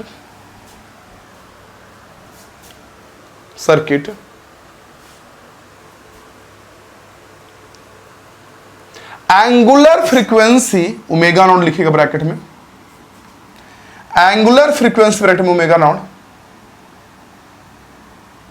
angular frequency bracket में omega not should be equal to 1 by root under LC, should be equal to 1 by root under LC, देखिए should be equal to 1 by root under LC, उसी में लिख लीजिए आगे। This frequency is called as, this frequency is called as resonance angular frequency। इसमें भी same frequency चाहिए, XL XC चाहिए तो सेम ही आएगा, इतना फ्रीक्वेंसी रहेगा तो एक्सएल एक्सी इक्वल हो जाएगा। ओके, देखिए रेजोनेंस एंगुलर फ्रीक्वेंसी, क्लियर हो गई बात है? उसी में आगे लिखिए एक लाइन चेंज करके, जैसे उसमें लिखे थे एक लाइन चेंज करके नोट नंबर 1 में ही, value of resonance frequencies, value of resonance frequencies, ये वाला वैल्यू बच्चे, ये वाला, ये वैल्यू ऑफ रेजोनेंस फ्रीक्वेंसीज, ये वाला, ये देखो, क्लियर हो गया? क्लियर हो गया, चलिए ठीक है, क्लियर हो गया। नोट नंबर 2 में लिख लीजिए, नोट नंबर 2 में, okay, in LC series electric resonance, note number 2 में लिखिए, in LC series electric resonance XL is equal to XC, XL is equal to XC, so value of impedance is 0, so value of impedance is 0, impedance की value 0, so value of impedance is 0, therefore amplitude of current is infinity. उस समय amplitude current का ये मिला था V/R, maximum amplitude होगा, लेकिन V/R infinity नहीं मिला था, इसमें लिखा therefore amplitude of current is infinity. हो गया बच्चे ये चीजें? तो ये दो हुआ रेजोनेंस के बारे में, लेकिन ये दोनों रेजोनेंसी के बारे में हुआ। ये मत समझ लीजिए कि रेजोनेंस आपका खत्म हो गया, नहीं हुआ है। इसमें क्वालिटी फैक्टर, क्यू फैक्टर सब आपको पढ़ना होता है, ठीक है? आपको यहाँ पे शार्पनेस वगैरह सब देखना होता है। तो खैर ये बातें तो मेरे बच्चों को क्लियर हो गई, कैसे कैसे क्या हो रहा है, सब बातें क्लियर हो गई जी सर। इसलिए मैं पहले ही बोला था कि टेंशन मत लीजिए एलसी ऑसिलेशन में, कि ओमेगा की वैल्यू 1/√LC होता है, इसके बारे में टेंशन नहीं लेना है। इसलिए नहीं टेंशन लेना है क्योंकि आगे जाकर आप ऑटोमेटिक आपको समझ में आ जाएगा कि आगे भी ओमेगा, तो देखो वैल्यू वहां भी एलसी ऑसिलेशन में भी ओमेगा आया था, √1/√LC यहाँ भी आया। दोनों में फॉर्मूला सेम, लेकिन दोनों अलग अलग है। और वहां एल और सी था, उसमें अपने आप में जो करंट ऑसिलेट कर रहा था एल से सी, सी से एल से सी, उसका ओमेगा था, और यहां तो हम एसी सोर्स जोड़े हैं उसका ओमेगा, दोनों का फॉर्मूला सेम है, तो एलसी ऑसिलेशन वाला भी ओमेगा याद रखने में आपको हेल्पफुल मिलेगा। क्लियर हो गई चीजें? ये चीजें क्लियर है? चलिए ठीक है, क्लियर है तो ठीक है, ठीक है, ठीक है, ठीक है। चलिए बच्चे ये क्लियर है। तो अब इसके बाद ना थोड़ा सा ना बच्चे शार्पनेस देखना होता है आपको, क्वालिटी फैक्टर देखना होता है आपको, और एज वेल एज एक चीज और देखनी होती है जिसका नाम होता है हम लोग बोलते हैं ग्राफ। ग्राफ को बोलते हैं बच्चे रेजोनेंस कर्व। रेजोनेंस कर्व क्या होता है वो देखना होता है, फिर शार्पनेस देखना होता है, फिर क्वालिटी फैक्टर देखना होता है। ओके, तो पहले मैं एक काम करता हूं, इतने को पूरा साफ करता हूं, और साफ करके फिर मैं आपको रेजोनेंस कर्व दिखाता हूं। लेकिन जो मैंने पढ़ाया, जो मैंने बोला, उन सारी बातों को माइंड में रखनी है, ऐसा नहीं कि भूल जाइएगा, भूलिएगा तो प्रॉब्लम होगी। ठीक है, फिर हम लोग देखते हैं रेजोनेंस कर्व क्या होता है। रेजोनेंस और रेजोनेंस कर्व देख लीजिएगा, सुनिए रेजोनेंस कर्व देख लीजिएगा, तो उसके बाद आपके लिए बहुत आसान हो जाएगा, बहुत आसान हो जाएगा बच्चे क्या, क्वालिटी फैक्टर समझने में, क्वालिटी फैक्टर समझने में। देखिए देख लीजिए क्या होता है, जो मैं समझाता हूं रेजोनेंस कर्व क्या होता है, और लिखा हुआ भी आपको मिल जाएगा, टेंशन मत लीजिए। रेजोनेंस कर्व पूरा का पूरा लिखा हुआ भी आपको दे दूंगा, तो उसको लिख लीजिएगा तो आपको समझ में आ जाएगा। ओके,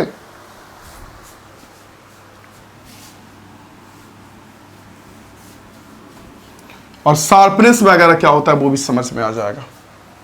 चलिए देखिए मैं रेजोनेंस कर्व यहां समझाता हूं, समझिए इस चीज को। देखिए जैसे मान लीजिए मेरे बच्चे कि इतना पढ़ने के बाद मेरे बच्चों को एक बात तो समझ में आ गया, कौन सी बात बताइए? यह समझ में आ गया कि जब इलेक्ट्रिक रेजोनेंस होगा उस समय करंट सबसे ज्यादा होगा, सही, जेड मिनिमम होगा, करंट सबसे ज्यादा होगा। या अगर और डिटेल में समझें तो क्या बोलिएगा, बोलिएगा कि सर अगर मान लीजिए इस एसी सर्किट का जो ओमेगा है, means angular frequency AC source का, ये मान लीजिए कुछ होगा, कुछ कम होगा, ज्यादा होगा, पता नहीं, जो भी होगा। अब अगर हम इस ओमेगा को चेंज कर रहे हैं, समझिएगा, अब अगर हम इस ओमेगा को चेंज कर रहे हैं, चेंज कर रहे हैं, चेंज कर रहे हैं, चेंज कर रहे हैं, चेंज कर रहे हैं, चेंज कर रहे हैं ओमेगा को, तो एस मनी सर ओमेगा को चेंज करते चेंज करते चेंज करते चेंज करते चेंज करते चेंज करते चेंज करते एक समय एस, मतलब ओमेगा को चेंज करेंगे, तो ओमेगा को चेंज करेंगे, बढ़ाएंगे बढ़ाएंगे बढ़ाएंगे बढ़ाएंगे, तो एक समय ऐसा आएगा, मतलब कि जब ओमेगा एक ऐसा समय जरूर आएगा कि ओमेगा की वैल्यू ये आ जाएगी, मतलब उस समय एक्सएल एक्स इक्वल होगा और करंट सबसे ज्यादा होगा। तो सुनिए मेरे बच्चे, एलसीआर सर्किट में ना अगर रेजोनेंस कर्व देखते हैं तो कुछ ऐसा होता है। देखिए इसमें मैं ओमेगा को दिखा रहा हूं, एंगुलर फ्रीक्वेंसी को, इस चीज को ध्यान से देखिएगा और फील कीजिएगा, समझ में आएगा रियली में होता क्या क्या और कैसे होता है, जो देखिए। और इसमें मैं करंट को दिखा रहा हूं, एक पे मैंने करंट को दिखा दिया, ओके, एक मैंने करंट को दिखा दिया, एक में मैंने ओमेगा को दिखा दिया। तो अगर ओमेगा को चेंज करेंगे ना तो क्या होगा, सुनिए क्या होगा, करंट बढ़ेगा, क्योंकि ओमेगा चेंज करेंगे यानी ओमेगा बढ़ाएंगे 0 से, तो करंट बढ़ेगा। करंट पहले बढ़ता है क्योंकि जेड कमते जाता है, और मैंने बोला कि ओमेगा को चेंज करेंगे तो करंट बढ़ेगा बढ़ेगा बढ़ेगा। तो कैसे होता है तुम फील करोगे थोड़ी देर में, करंट बढ़ेगा बढ़ेगा बढ़ेगा, और बढ़ते बढ़ते करंट ना, देखिए यहां से मैं कर रहा हूं, करंट बढ़ेगा बढ़ेगा और बढ़ते बढ़ते करंट अपने मैक्सिमम वैल्यू पे पहुंच जाता है। कब कब करंट मैक्सिमम वैल्यू पे पहुंचेगा, जब रेजोनेंस होगा तब। सही बोल रहा हूं, मींस क्या, मींस क्या, मींस क्या, ये जो ओमेगा इस सामने वो ओमेगा नॉट हो जाएगा, ये बोलो ओमेगा की वैल्यू जब ओमेगा नॉट हो जाएगी तब करंट सबसे ज्यादा होगा। लेकिन इससे जब ओमेगा फिर से बढ़ाने लगिएगा, ओमेगा नॉट जो आ जाएगा ये वैल्यू, इससे भी बढ़ाइएगा, तो इससे बढ़ाइएगा तो उसके बाद दोनों बैलेंस फिर नहीं करेगा। देखो उस ओमेगा पे जो ये ओमेगा है, या यहां जो मैंने ओमेगा लिखा है, इस ओमेगा पे एक्सएल और एक्स इक्वल था, लेकिन इससे भी ओमेगा अगर बढ़ेगा तब एक्सएल एक्स इक्वल नहीं होगा, फिर अलग तरीके से काम कर लेगा। इसके बाद करंट की वैल्यू कमना शुरू हो जाता है। ये देखिए जैसे पहले बढ़ा तो वैसे करंट की वैल्यू कमना शुरू हो जाता है। मतलब आप ऐसे बोल सकते हो अच्छे से समझने के लिए, एक सेकंड,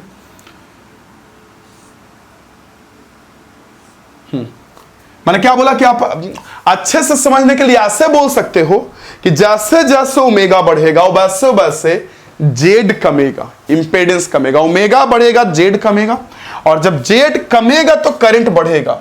लेकिन जब ओमेगा नॉट हो जाएगा उसके बाद जेड बढ़ना शुरू होगा, फिर करंट कमना शुरू हो जाएगा। देख लीजिए फिर से सुनिए, ओमेगा बढ़ेगा, दिख रहे हैं, तो जो इंपेडेंस है जेड वो कमेगा, कमेगा जेड की वैल्यू नीचे में कमेगी, तो कमते कमते कमेगा तो करंट बढ़ेगा, जेड कमेगा, जितना कम जेड करंट उतना ज्यादा होगा, करंट बढ़ेगा। बढ़ते बढ़ते करंट हमारा मैक्सिमम, सबसे अधिक मैक्सिमम वैल्यू पर हमारा करंट पहुंच जाएगा, मैक्सिमम वैल्यू पर। उससे भी ओमेगा अगर बढ़ा देंगे ओमेगा नॉट पे पहुंच जाएगा, इससे भी ज्यादा ओमेगा कर देंगे, तो इससे ज्यादा ओमेगा कर देंगे, तब क्या होगा मेरे बच्चे कि फिर जाके जेड की वैल्यू जो है ये जेड ये बढ़ने लगेगा और करंट कमने लगेगा, और ऐसा कुछ फिगर डायग्राम बनेगा, ये आप देख सकते हो। या और एक बात और बता दूं कि जो रेजोनेंस जिस फ्रीक्वेंसी पे हुआ ना एलसीआर में, तो रेजोनेंस के पहले, रेजोनेंस जिस फ्रीक्वेंसी पर हुआ उस रेजोनेंस के पहले क्या होता है कि चीजें अलग होती है, एक लैगिंग होता है, एक लीडिंग, वो बताता हूं क्या होता है। और रेजोनेंस के बाद जो दूसरा लैगिंग, दूसरा रेजोनेंस पे तो दोनों इक्वल हो जाएगा, एक्सएल एक्सी, रेजोनेंस पे एक्सएल एक्सी इक्वल हो जाएगा, ओके। और रेजोनेंस के बाद क्या होगा कि एक्सएल बड़ा होगा, यानी वोल्टेज लीड होगा। रेजोनेंस से अगर ज्यादा फ्रीक्वेंसी करेंगे तो एक्सएल बड़ा हो जाता है और वोल्टेज लीड होता है। और रेजोनेंस के पहले क्या होता है ना कि एक्सी बड़ा होता है और ये लीड होता है, ये मतलब करंट लीड हो जाता है, वोल्टेज तो नीचे मिलेगा, करंट लीड हो जाता है। तो खैर ये सब चीजें समझ में आएगी, पहले रेजोनेंस कर्व को समझिए। इतना जो पढ़ा है वो तो समझ गए जी। तो मैंने बोला कि हम इसको ग्राफ से ड्रॉ करते हैं। तो मैंने बोला कि जैसे जैसे ओमेगा चेंज कीजिएगा सर्किट का, ओमेगा चेंज होगा तो एक्सएल चेंज होगा, एक्ससी चेंज होगा। इसके चेंज होने से जब ओमेगा बढ़ाएंगे पहले, तो ओमेगा बढ़ाएंगे तो जेड कमेगा, समझिएगा।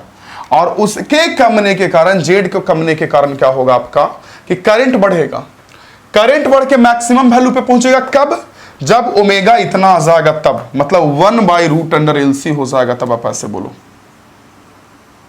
ये 1/√LC हो जाएगा तब जाके इसमें करंट मैक्सिमम हो जाएगा, सबसे ज्यादा हो जाएगा, ओके। इससे भी अगर ओमेगा बढ़ा तो फिर जेड कमना शुरू होगा और जेड बढ़ना शुरू हो जाएगा और करंट कमना शुरू होगा। तो ये ऐसा ग्राफ मिलता है, इसको बोलते हैं रेजोनेंस कर्व। अब इस रेजोनेंस कर्व में आप लोग शार्पनेस वगैरह का नाम सुने होंगे, सुने हैं कि नहीं? सच सच मुझे बोलिए, इस रेजोनेंस वगैरह में क्या आप लोगों ने शार्पनेस वगैरह सुना है कि शार्पनेस क्या होता है? अब सुने होंगे, मुझे लगता है कि सुनना होना चाहिए, आपको सुना होना चाहिए, ऐसी कोई बड़ी बात नहीं है। आप शार्पनेस सुने होंगे, नहीं सुने होंगे तो मुझसे सुन लीजिए, मैं तो बता ही रहा हूं आपको क्या होता है शार्पनेस वगैरह, क्या होता है फ्लैट वगैरह, वो ही बताता हूं, सुनिए। शार्पनेस, फ्लैट सब बताता हूं। देखिए क्या होता है, ये तो हो गया, कोई दिक्कत नहीं है। तो इतना तो समझ में आ गया आप लोगों को, इतना तो समझ में आ गया? जी सर, जी सर, जी सर, जी सर। अच्छा एक बात और मैं अगर आपसे पूछूं, एक बात और अगर मैं आपसे पूछूं कि ये सर्किट एलसीआर है, एलसीआर के समय ऐसा रेजोनेंस कर्व मिला आपको, तो जब हमारा ओमेगा इतना होगा, यानी एंगुलर फ्रीक्वेंसी ये वाला होगा, ये बोलिए की चीज है, ओमेगा अगर इतना होगा तो उस समय जेड मिनिमम होगा। मिनिमम जेड की वैल्यू कितनी होगी? आर होगी, ठीक है, ठीक है। और ऐसा ग्राफ मिलेगा आपको। लेकिन अगर आप जेड की वैल्यू, मतलब जो सर्किट में रेजिस्टेंस मान लो पहले आर था तो वैसा मिला, आप 2R कर दो, रेजिस्टेंस को बढ़ा दो, रेजिस्टेंस बढ़ा दो, अब कैसा ग्राफ मिलेगा? मैं कह रहा हूं अब कैसा ग्राफ मिलेगा? बताइए बताइए बताइए। अब क्या होगा कि रेजोनेंस तो इसी फ्रीक्वेंसी पे होगा, क्योंकि आपको रेजोनेंस के लिए एक्सएल एक्सिस से मतलब है। बट जो मैक्सिमम करंट जो मिला था V/R, वो V/R ना मिलके V नीचे R के जगह पर 2R हो जाएगा, ज्यादा रेजिस्टेंस हो जाएगा। यानी मैक्सिमम करंट पहले जितना मिल रहा था उससे कम मिलेगा। यस और नो मैं आपसे पूछना चाहूंगा, मैक्सिमम करंट पहले जितना मिल रहा था उससे कम मिलेगा। कब? रेजोनेंस उसी फ्रीक्वेंसी पर होगी, समझिएगा, रेजोनेंस उसी फ्रीक्वेंसी पर होगी जिस पर हो रहा था, उसी एंगुलर पे। सब चीजें सेम है, लेकिन जो करंट आपको इतना ज्यादा मिल गया था मैक्सिमम करंट, वो आपको कम मिलेगा क्योंकि आपने रेजिस्टेंस बढ़ा दिया। तो अब जो ग्राफ बनेगा वो ऐसा बनेगा, ये देखिए, देख रहे हैं चीजों को, देख रहे हैं आप? ये देखो ऐसे,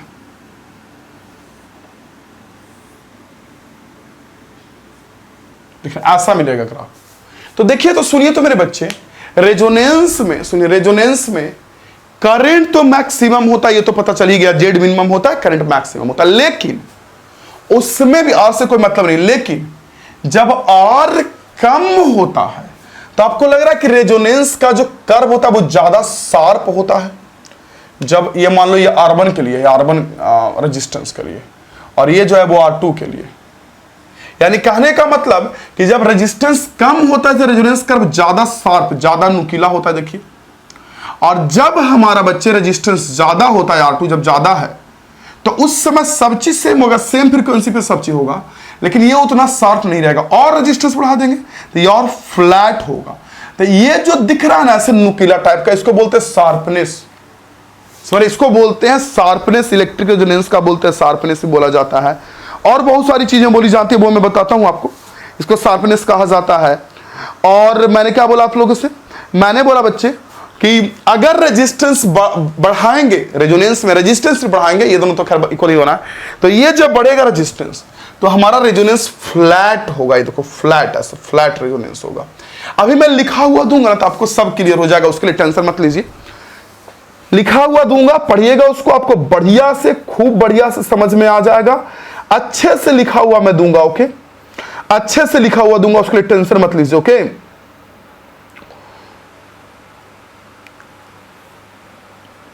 हाँ ठीक है, तो एक काम करते पहले इस चीज को लिखते हैं, इस चीज को लिखते हैं, फिर आपको अच्छे से समझ में आएगा और आएगा, शार्पनेस वगैरह सब समझ में आएगा। इसके बाद शार्पनेस वगैरह सब समझ में आएगा, लिखा हुआ आपको देता हूं, फिर आगे बढ़ाता हूं। बच्चे आराम आराम से पढ़ा रहा हूं, पहले ही बोला बच्चे कि मेरा थोड़ा सा हेल्थ ठीक नहीं है और आप लोग सपोर्ट भी कर रहे हो, इसके लिए थैंक यू। लेकिन अगर सपोर्ट जो बच्चे नहीं करते उनको कहता हूं बच्चे ऐसा नहीं करना चाहिए, आप लोग समझिए बात को, ठीक है। इस चीज को मैं साफ कर रहा हूं बच्चे अच्छे से, पूरा के पूरा को। ये लिखा हुआ आपको मिलेगा स्क्रीन पे और नोट करना है आपको, पूरा का पूरा लिखा हुआ मिल जाएगा, आपको आराम से नोट करना है। और उसके बाद आता है हमारा क्यू फैक्टर, जिसे बोलते हैं क्वालिटी फैक्टर। वो क्या होता है वो भी समझ में आएगा, कितना, वो भी शार्पनेस को ही बताता है, अभी आपको समझ में आ जाएगा। इसे नोट नहीं करना है तो डायग्राम में मैं डाल दूंगा आपको, लिखा हुआ मैं, उसमें से नोट कर लोगे आप, उतना तो आप समझदार हो, उतना तो आप कर लोगे। और क्यू फैक्टर मेनली चीजें होती है जो बहुत सारे लोगों को समझ में नहीं आता, क्यू फैक्टर रियली में है क्या, ये फंडा क्या है क्यू फैक्टर का, ये बहुत सारे लोगों को समझ में नहीं आता है। आपको आना चाहिए मैंने बोला आपको आना चाहिए, ठीक है।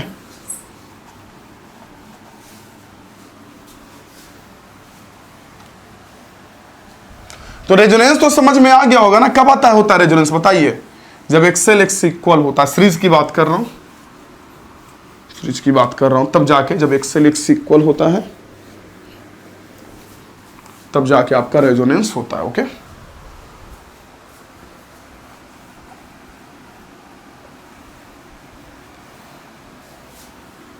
क्लियर हो गई चीजें? तो चलिए आपके सामने स्क्रीन पे लिखा हुआ वो मिलेगा, क्या मिलेगा बताइए, वो पूरा का पूरा जो मैंने भी बताया शार्पनेस वगैरह, वो पूरा का पूरा लिखा हुआ मिलेगा। पहले एक काम कीजिए, उसे नोट कीजिए, पूरा के पूरा को नोट कीजिए बच्चे, उसे आराम से पूरा नोट कीजिए, आपको दिख रहा होगा पूरा अच्छे से लिखा हुआ मिलेगा। वो ग्राफ के साथ नोट कीजिए बढ़िया से, उसको अच्छे से समझ के नोट कीजिएगा, नोट कीजिए।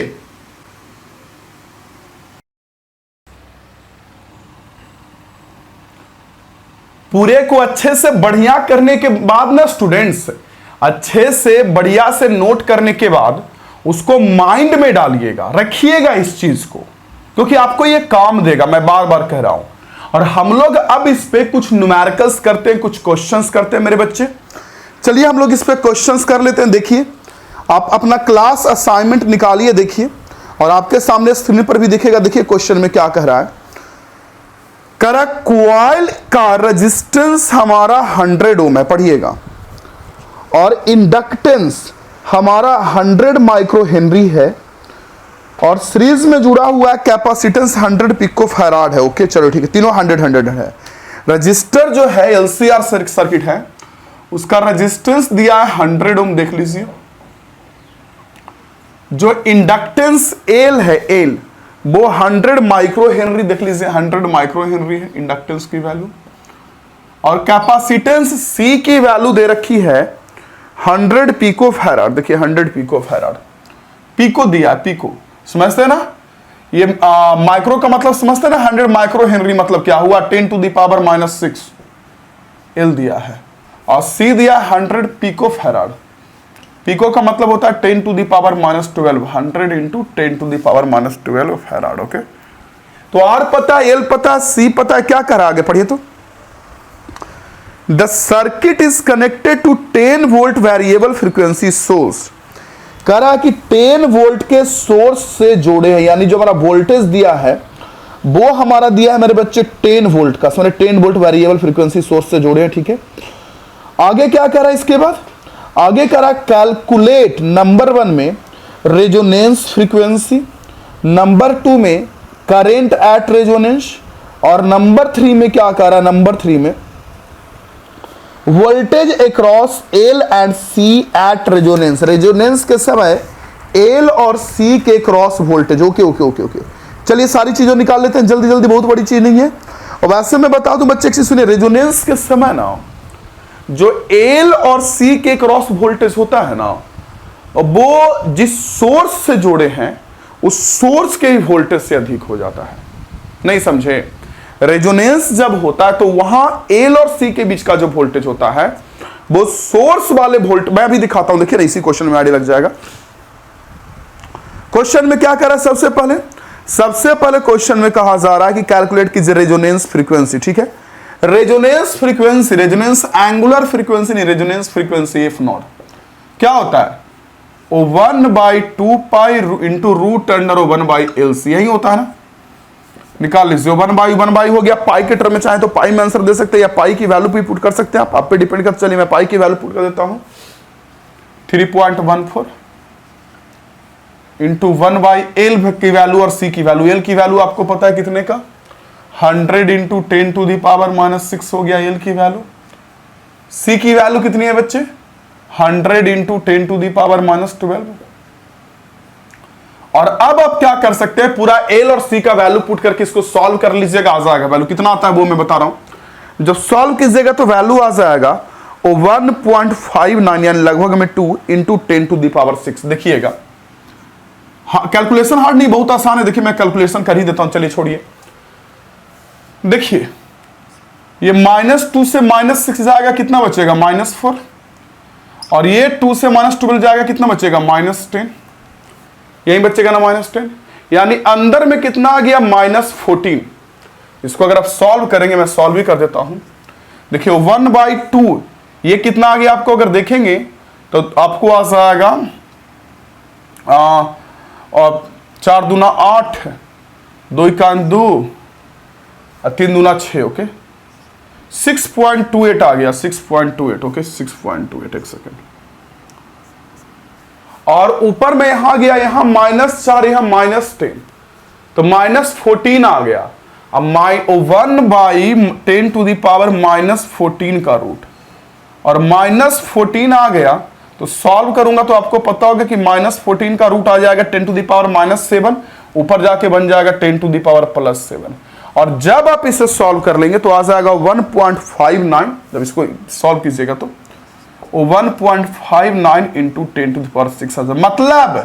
मतलब जो सोर्स है उसका अगर इतना फ्रीक्वेंसी रहेगा तब रेजोनेंस होगा, यही ना, क्योंकि इतना फ्रीक्वेंसी रहेगा तो उस टाइम पे XL और XC बराबर हो जाएगा, और XL और XC बराबर होगा तो रेजोनेंस होगा, यानी Z मिनिमम होगा, करंट मैक्सिमम होगा। आगे क्या करा इसी क्वेश्चन में, आगे करा करंट रेजोनेंस पे, तो आसान है। I इक्वल टू क्या होता है इसी सर्किट के लिए, LCR सर्किट है, L भी है, C भी R भी है, I इक्वल टू V/Z होता है। बट भाई यार रेजोनेंस के समय Z सिर्फ R के बराबर होता है ना, XL XC बैलेंस हो जाता है ना, तब V/R। समझ रहे हैं मेरी बातों को, इसमें यूज आ गया, I इक्वल टू होता है V/R। लेकिन मेरे बच्चे आपसे मैं क्या कर रहा हूं, सुनिए मेरी बात को, कि देखिए ना रेजोनेंस के समय XL और XC बैलेंस कर लेता है, Z R के इक्वल होता है ना। तो वोल्टेज दिया 10 वोल्ट का, क्वेश्चन में करा कि 10 वोल्ट के सोर्स से जुड़े होके, और हमारा R कितने का है, 100 ओम का। करंट निकाल लेंगे तो आ जाएगा 0.1 एम्पियर। अगला क्या करा है आपसे, अगला क्या करा समझिए, अगला क्या करा क्वेश्चन में आपसे मेरे बच्चे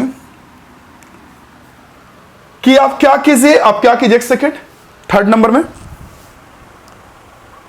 वोल्टेज एल और सी का तो वोल्टेज सेम ही होता है, XL XC रेजोनेंस का समय निकाल लीजिए कर। एल के लॉन्ग वोल्टेज VL होगा, V equal to I into R होता है, बट एल का वोल्टेज निकालेंगे तो I इंटू XL होगा, सही बोल रहा हूं ना, I इंटू XL। और एक्सेल आपको निकालना पड़ेगा पहले बच्चे, तब जाके निकलेगा। पहले एक्सेल निकाल लीजिए। एक्सेल की वैल्यू कितनी होती है? ओमेगा एल, और ओमेगा भी निकालना पड़ेगा। बस सब घुमा दिया। ओके, एक्सेल की वैल्यू कितनी होती है? ओमेगा एल ना उस समय एक्सेल की वैल्यू, तो ओमेगा वगैरह सब निकालना पड़ेगा। चलिए कोई बात नहीं। फ्रीक्वेंसी आपने निकाल चुका, देखिए आपने फ्रीक्वेंसी निकाल लिया है। फ्रीक्वेंसी निकाल लिया तो एक काम कीजिए कि इसकी मदद से आप क्या कीजिए, ये निकाल लीजिए, या डायरेक्ट भी वैल्यू पुट कर सकते हैं। एक्सेल कितना होता है बोलिए? Omega L.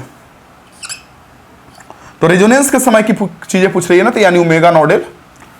एक्सेल होता है ना ओमेगा एल के इक्वल, तो कब का एक्सेल पूछ रहा है? जब रेजोनेंस वगैरह हो रहा है तो ओमेगा नॉट एल। और ओमेगा नॉट की वैल्यू कितनी होती है आपको पता है? ओमेगा की वैल्यू कितनी होती है? फ्रीक्वेंसी इक्वल टू क्या होता है? ओमेगा बाई 2 पाई। तो वहां से ओमेगा फ्रीक्वेंसी होता है ओमेगा बाई 2 पाई, तो ओमेगा हो जाएगा फ्रीक्वेंसी इंटू 2 पाई, यानी frequency into 2 pi into L. ये देखिए समझ लीजिए मैंने क्या लिखा, ओमेगा का वैल्यू पुट करा है। या तो आप क्या करते, अलग से पहले ओमेगा निकालते और ओमेगा निकाल के पुट करते। यहां मैं साथ ही कर दिया, frequency into 2 pi into L. ठीक है, फ्रीक्वेंसी कितने का देख लीजिए आप। फ्रीक्वेंसी तो आपने अभी निकाला, डायरेक्ट टेबल वैल्यू पुट कीजिए, निकल जाएगा। फ्रीक्वेंसी कितने का आया है आपका? फ्रीक्वेंसी आया है ये 1/2 पाई, ये 1/2 पाई, 1/2 पाई, देखिए ऐसे कट जाएगा। फ्रीक्वेंसी आया 1/2 pi into 10 to the power 7। Direct ये ना पुट कर रहा हूं ताकि कैलकुलेशन हार्ड हो जाए, ऐसे पुट करूंगा तो हार्ड हो जाएगा। ये पुट करूंगा डायरेक्ट 1/2 पाई ना है, ये 2 ही पाई है ना, तो 1/2 पाई इंटू 7 इंटू 2 पाई, ये वाला 2 पाई। फ्रीक्वेंसी का वैल्यू यहां से यहां पुट किया इंटू 2 पाई इंटू एल की वैल्यू। एल की वैल्यू कितनी है? 100 इंटू 10 टू द पावर -6। देखिए कैलकुलेशन इजी हो गया, कट गया इससे 2 पाई से 2 पाई। -6 7 जाएगा तो यहां 10 बच जाएगा। क्या 10 बच जाएगा? तो वहां बच जाएगा 100 और यहां बच जाएगा 10। कितना आ जाएगा सॉल्व करने के बाद? वैल्यू सॉल्व करने के कहीं गलती कर दिए क्या? फ्रीक्वेंसी की वैल्यू होगी 1/2 पाई रूट अंडर एल सी।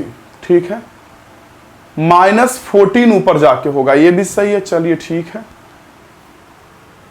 तो ये 7 और ये जो एल की वैल्यू है 100 माइक्रो हेनरी है। माइक्रो हेनरी है ना? हाँ 100 माइक्रो हेनरी है, तो 100 इंटू 10⁻6 सही तो यूज किए हैं। तो XL equal to omega L, omega का वैल्यू फ्रीक्वेंसी इंटू 2 पाई, क्योंकि frequency equal to omega by 2 pi, omega equal to frequency into 2 pi into L. Frequency की वैल्यू 1/2 पाई, एफ नॉट की value 1/2 pi into 10 to the power 7। सही है, 2 पाई से 2 पाई चल गया, -6 से +7 गया, 10 बचा, यहां 100 बचा।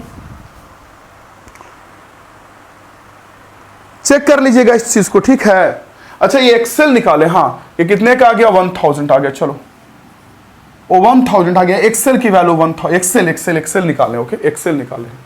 एक्ससी भी निकाल लीजिए, ऐसे ही लगे हाथ। कितना होता है एक्ससी? 1/ओमेगा ओमेगा नॉट सी, यही ना होगा 1/ओमेगा नॉट सी। और ओमेगा नॉट की वैल्यू वही कितनी होगी? कितना, क्योंकि आगे वोल्टेज निकालना है ना। ओमेगा नॉट की वैल्यू कितनी होगी? जल्दी बोलिए, ओमेगा नॉट की वैल्यू कितनी होगी? फ्रीक्वेंसी इंटू 2 पाई। इतना पढ़ते पढ़ते क्लियर हो गया होगा ना, ओमेगा से फ्रीक्वेंसी से ओमेगा निकलवाता है। फ्रीक्वेंसी इंटू 2 पाई। और सी की वैल्यू कितनी होगी? सी की वैल्यू सी रहने दीजिए। सॉल्व आगे कीजिएगा तो 1 हो गया, 1 नीचे में फ्रीक्वेंसी इंटू 2 पाई। फ्रीक्वेंसी की वैल्यू कितना हो गया? 1/2 पाई, ये देखिए इंटू 10 टू द पावर 7, ये फ्रीक्वेंसी हो गया। ठीक है, इंटू 2 पाई इंटू सी कितने का है? सी कहाँ गया? ये है 100 इंटू 10 टू द पावर -12।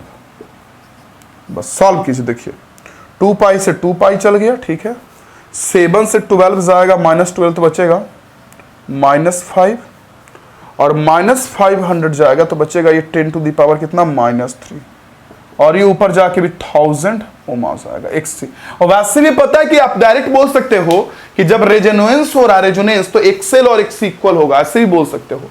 और मैं तो आपको बोल भी रहा था ना चिल्ला चिल्ला के कि जो ओमेगा नॉट का ये वैल्यू आया और ये 1/√LC है, एफ नॉट का जो वैल्यू आया वो पुट करके एक्सेल निकाल लो और एक्ससी निकाल लो, सेम आएगा। देखिए सेम आया। तो ये नहीं कह रहा क्वेश्चन में कह रहा है कि एल का वोल्टेज कितना होगा? एल का तो V इक्वल टू क्या होता है? I into R. तो I इंटू आर नहीं, यहां क्या होगा? I इंटू एक्सेल, यही ना होगा। इसका वोल्टेज निकालेंगे तो I इंटू क्या होगा? एक्सेल होगा। I कितने का आया? 0.1 का। एक्सेल कितने का है आपका? देखिए 1000 का। इंटू कर लीजिएगा तो आपका आ जाएगा 100 वोल्ट, यानी एल के लॉन्ग वोल्टेज 100 है। ओके, और वोल्टेज अलोंग सी निकालेंगे तो आई इंटू एक्स सी होगा। आई 0.1 का एक्स सी भी 1000 सेम आएगा, दोनों का वोल्टेज रेजोनेंस के समय में एक्स एल और एक्स सी भी सेम आता है और वी एल और वी सी भी सेम आता है 100 volt.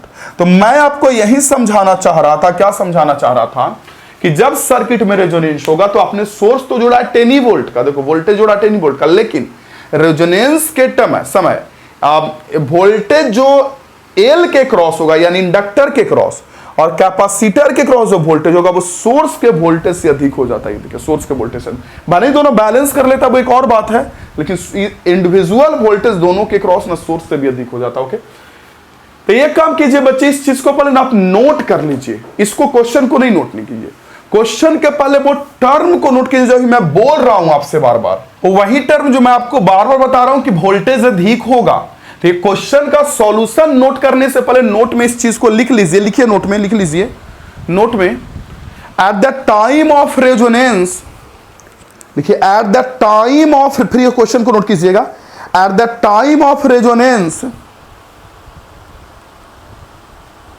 Time of resonance potential या वोल्टेज लिखिए, वोल्टेज अक्रॉस इंडक्टर और कैपेसिटर, क्योंकि दोनों का वोल्टेज सेम होगा, at the time of resonance voltage across inductor और कैपेसिटर, इंडक्टर और capacitor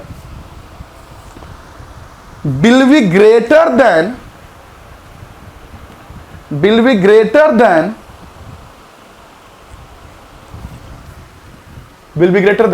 voltage of circuit, will be greater than voltage of circuit, circuit में जो आपने वोल्टेज लगाया है ना, या सोर्स ही बोल सकते हो, will be greater than voltage of source। चलिए अब इस क्वेश्चन को नोट कर लीजिए, समझ में आया?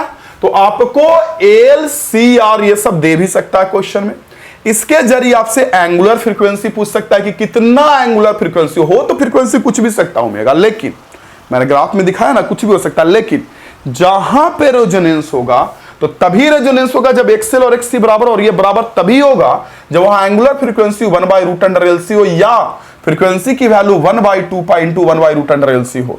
तो आपसे फ्रीक्वेंसी पूछ दिया।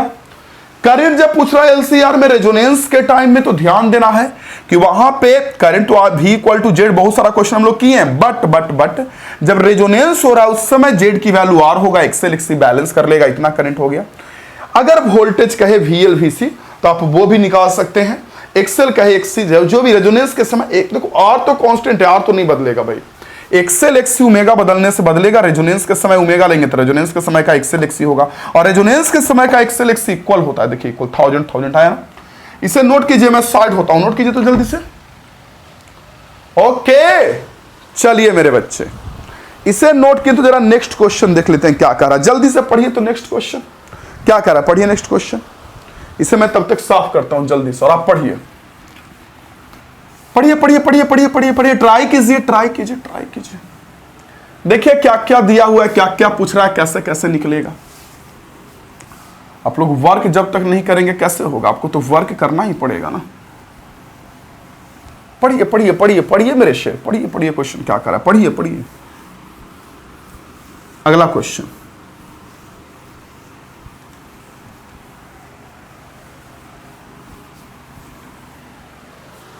क्या कह रहा है क्वेश्चन में, पढ़िए तो। क्वेश्चन में कह रहा है a circuit having resistance 4 ohm and inductance जो है एक इंडक्टर 0.5 हेनरी का और कोई कैपेसिटेंस है सीरीज में जोड़ दिया, यानी एलसीआर हो गया 100 वोल्ट से, और 50 दिया है 50 हर्ट्ज सप्लाई का। ओके, तो कह रहा calculate the capacitance, capacitance C का वैल्यू कितना हो ताकि रेजोनेंस हो जाए। अच्छा, अब फ्रीक्वेंसी दे दिया है सर्किट का, ओके, वोल्टेज भी दे दिया है, रेजिस्टेंस भी दिया है, एल भी दे दिया है, सी कह रहा है कि वेरिएबल हो, तो सी का वैल्यू कितना हो ताकि रेजोनेंस हो जाए, कोई दिक्कत नहीं, निकाल लीजिए। क्या है दिया हुआ, देखिए आर दिया हुआ है 4 ओम का, पहले लिख लेते हैं, आर दिया है 4 ओम का, इंडक्टेंस एल दिया है कितने का, 0.5 हेनरी का, सर्किट का जो फ्रीक्वेंसी दिया हुआ है, मतलब फ्रीक्वेंसी को हम लोग मानेंगे रेजोनेंस फ्रीक्वेंसी, इसलिए मानेंगे रेजोनेंस क्योंकि कह रहा है कि सी को अब चेंज करें, जैसे आपको पता है ना कि फ्रीक्वेंसी इक्वल टू होता है 1/2 पाई इंटू 1/√LC, तो एल और सी जब सेम है तो इतना फ्रीक्वेंसी आएगा तो रेजोनेंस होगा, लेकिन अगर कह रहा है फ्रीक्वेंसी सेम है तो सी को कितना रखें ताकि रेजोनेंस हो जाए, यानी आपको ये रेजोनेंस फ्रीक्वेंसी दिया हुआ है, कहने का मतलब फ्रीक्वेंसी तो यहां सेम है, तो इस फ्रीक्वेंसी पे रेजोनेंस होने के लिए सी की वैल्यू कितनी हो, तो आर दिया हुआ, एल दिया हुआ, फ्रीक्वेंसी कितने का दिया हुआ बच्चे, फ्रीक्वेंसी दिया हुआ है कितने का, 50 हर्ट्ज का, 50 हर्ट्ज का, और सर्किट का जो वोल्टेज है, सर्किट का जो वोल्टेज VRMS में हम लोग बोलते हैं वो 100 वोल्ट दिया हुआ है, ठीक है, 100 वोल्ट दिया हुआ। क्या पूछ रहा है क्वेश्चन में, कह रहा है कैपेसिटेंस रेजोनेंस देने के लिए निकाल लीजिए, फ्रीक्वेंसी से पहले निकाल लीजिए एंगुलर फ्रीक्वेंसी, या फिर छोड़िए ना डायरेक्ट निकालिएगा, या फ्रीक्वेंसी का तो फॉर्मूला पता ही आपको, चलिए ठीक है। तो सबसे पहले आपको पता नहीं कि रेजोनेंस फ्रीक्वेंसी कितना होता है, 1/2 pi into root under 1/LC, बस निकाल लीजिए। रेजोनेंस फ्रीक्वेंसी 50 हर्ट्ज है, 1/2 पाई रूट 1/रूट अंडर, या डायरेक्ट भी रूट लिख सकते हो, 1 से इंटू करने से कोई फर्क पड़ेगा नहीं। एल की वैल्यू कितनी दे रखी है, 0.5, और सी की वैल्यू कितनी दे रखी है, सी की वैल्यू निकालना है, सॉल्व कर लीजिए इसको, पहले इंटू कीजिए, 100 पाई यहां से आ जाएगा, इंटू कीजिएगा तो 100 पाई इक्वल टू, और आ जाएगा कितना, 1/रूट अंडर 0.5 यानी 1/2 इंटू सी। सॉल्व कर लीजिए इसको, क्रॉस मल्टीप्लीकेशन करके निकाल लीजिए, स्क्वायर करके, स्क्वायर करिएगा तो यहां आ जाएगा 0.5 इंटू सी का जो रूट होगा, पहले क्रॉस मल्टीप्लीकेशन कीजिएगा तो 0.5 इंटू सी ऐसे हो जाएगा, 0.5 इंटू सी का जो रूट होगा वो इधर आ जाएगा 1/100 पाई, स्क्वायर दोनों साइड कर दीजिए तो ये रूट खत्म हो जाएगा, स्क्वायर इधर कीजिएगा तो 0.5 इंटू सी आ जाएगा, उधर आ जाएगा 1/100 पाई का होल स्क्वायर, बस यहां से सी इसको डिवाइड में करके निकाल लीजिए। तो यहां से जब सी निकालेंगे सॉल्व करने के बाद बच्चे, तो सॉल्व करने के बाद जो आपको सी की वैल्यू आ जाएगी वो मैं बता रहा हूं, सब चीज सॉल्व करने के बाद आ जाएगा 20.26 इंटू 10⁻⁻6 फैराड, 20.26 इंटू 10⁻⁶ फैराड, यानी कहने का मतलब इतना माइक्रो फैराड, 20.26 माइक्रो फैराड बोल सकते हो डायरेक्ट, 10⁻⁻6 को माइक्रो बोल सकते हैं ना बच्चे, बोल सकते हैं ना जी सर, ठीक है। अगला क्वेश्चन में क्या करा, पढ़िए तो क्वेश्चन में आगे करा दूसरा में, the voltage across inductor and capacitor, inductor और कैपेसिटर का रहा वोल्टेज अक्रॉस, तो वोल्टेज के लिए तो आपको क्या चाहिए, पहले तो करंट चाहिए, पहले करंट निकाल लीजिए, फिर से वही क्वेश्चन हो गया सेम, करंट निकालिए, I इक्वल टू क्या होता है V/Z टोटल इंपेडेंस, लेकिन रेजोनेंस हो रहा है तो Z होगा R के इक्वल, V दिया है 100 वोल्ट, R दिया 4 का 25 एम्पियर का करंट, 25 एम्पियर का करंट हो जाएगा, ये देखिए। अब I निकल गया तो सिर्फ फिर करा वही क्या, पहले एक्सेल निकाल लीजिए, एक्सेल कितना होता है, एक्सेल क्या होता है ओमेगा एल, ओमेगा कितना होगा, frequency into 2 pi, frequency into 2 pi into L, ये होगा। फ्रीक्वेंसी की वैल्यू तो आपको दे ही चुके हैं क्वेश्चन में, 50 इंटू 2 पाई, इंटू एल की वैल्यू कितनी है 0.5, सॉल्व करेंगे तो ये 1/2, ये 1/2, 25 दूनी 50, 50 पाई आ जाएगा, 50 पाई ओम। एक्सेल आ जाएगा आपका, सॉल्व करेंगे तो 50 पाई ओम आ जाएगा, अगर एक्सेल को सॉल्व करेंगे तो यही ना एक्सेल आ जाएगा, हाँ 50 पाई ओम ही एक्सेल आएगा, एक्स भी उतना ही आएगा, एक्स भी निकाल सकते हैं कैसे, ओमेगा नॉट सी से, सॉरी 1/ω0c, मतलब गलती हो गई, 1/ω0c निकाल लीजिए, एक्स भी निकालेगा तो 1/ω0, तो आपको पता है कितना होगा, frequency into 2 pi into capacitance, तो 1 फ्रीक्वेंसी इंटू 2 पाई, फ्रीक्वेंसी कितने का बच्चे अगर निकालेंगे तो, फ्रीक्वेंसी की वैल्यू तो आपको पता ही है, कहां गया 50 इंटू 2 पाई इंटू सी आपने निकाला, अभी देखो कितने का सी अभी आप लोगों ने निकाला, जो भी निकाला वो पुट कर लेना, यहां से एक्सी निकल जाएगा, कर लीजिएगा, एक्सी नहीं निकालना है आपको। वोल्टेज करा VL, तो VL कितना होगा, V equal to I into R, तो I इंटू आर के जगह पर एक्सेल, उसका वोल्टेज तो I इंटू एक्सेल होगा। I की वैल्यू आपने अभी निकाला 25, I एक्सेल कितने का आया 50 ओम, सॉल्व कीजिएगा तो 50 25, हाँ वही आ जाएगा, लगभग आ जाएगा कितना 3927 वोल्ट, 3927 वोल्ट, ये आ जाएगा, वोल्ट वोल्ट वोल्ट, ये आ जाएगा एक्सेल। और एक्सी भी निकालेंगे, वीसी भी निकालेंगे तो उतना ही आ जाएगा।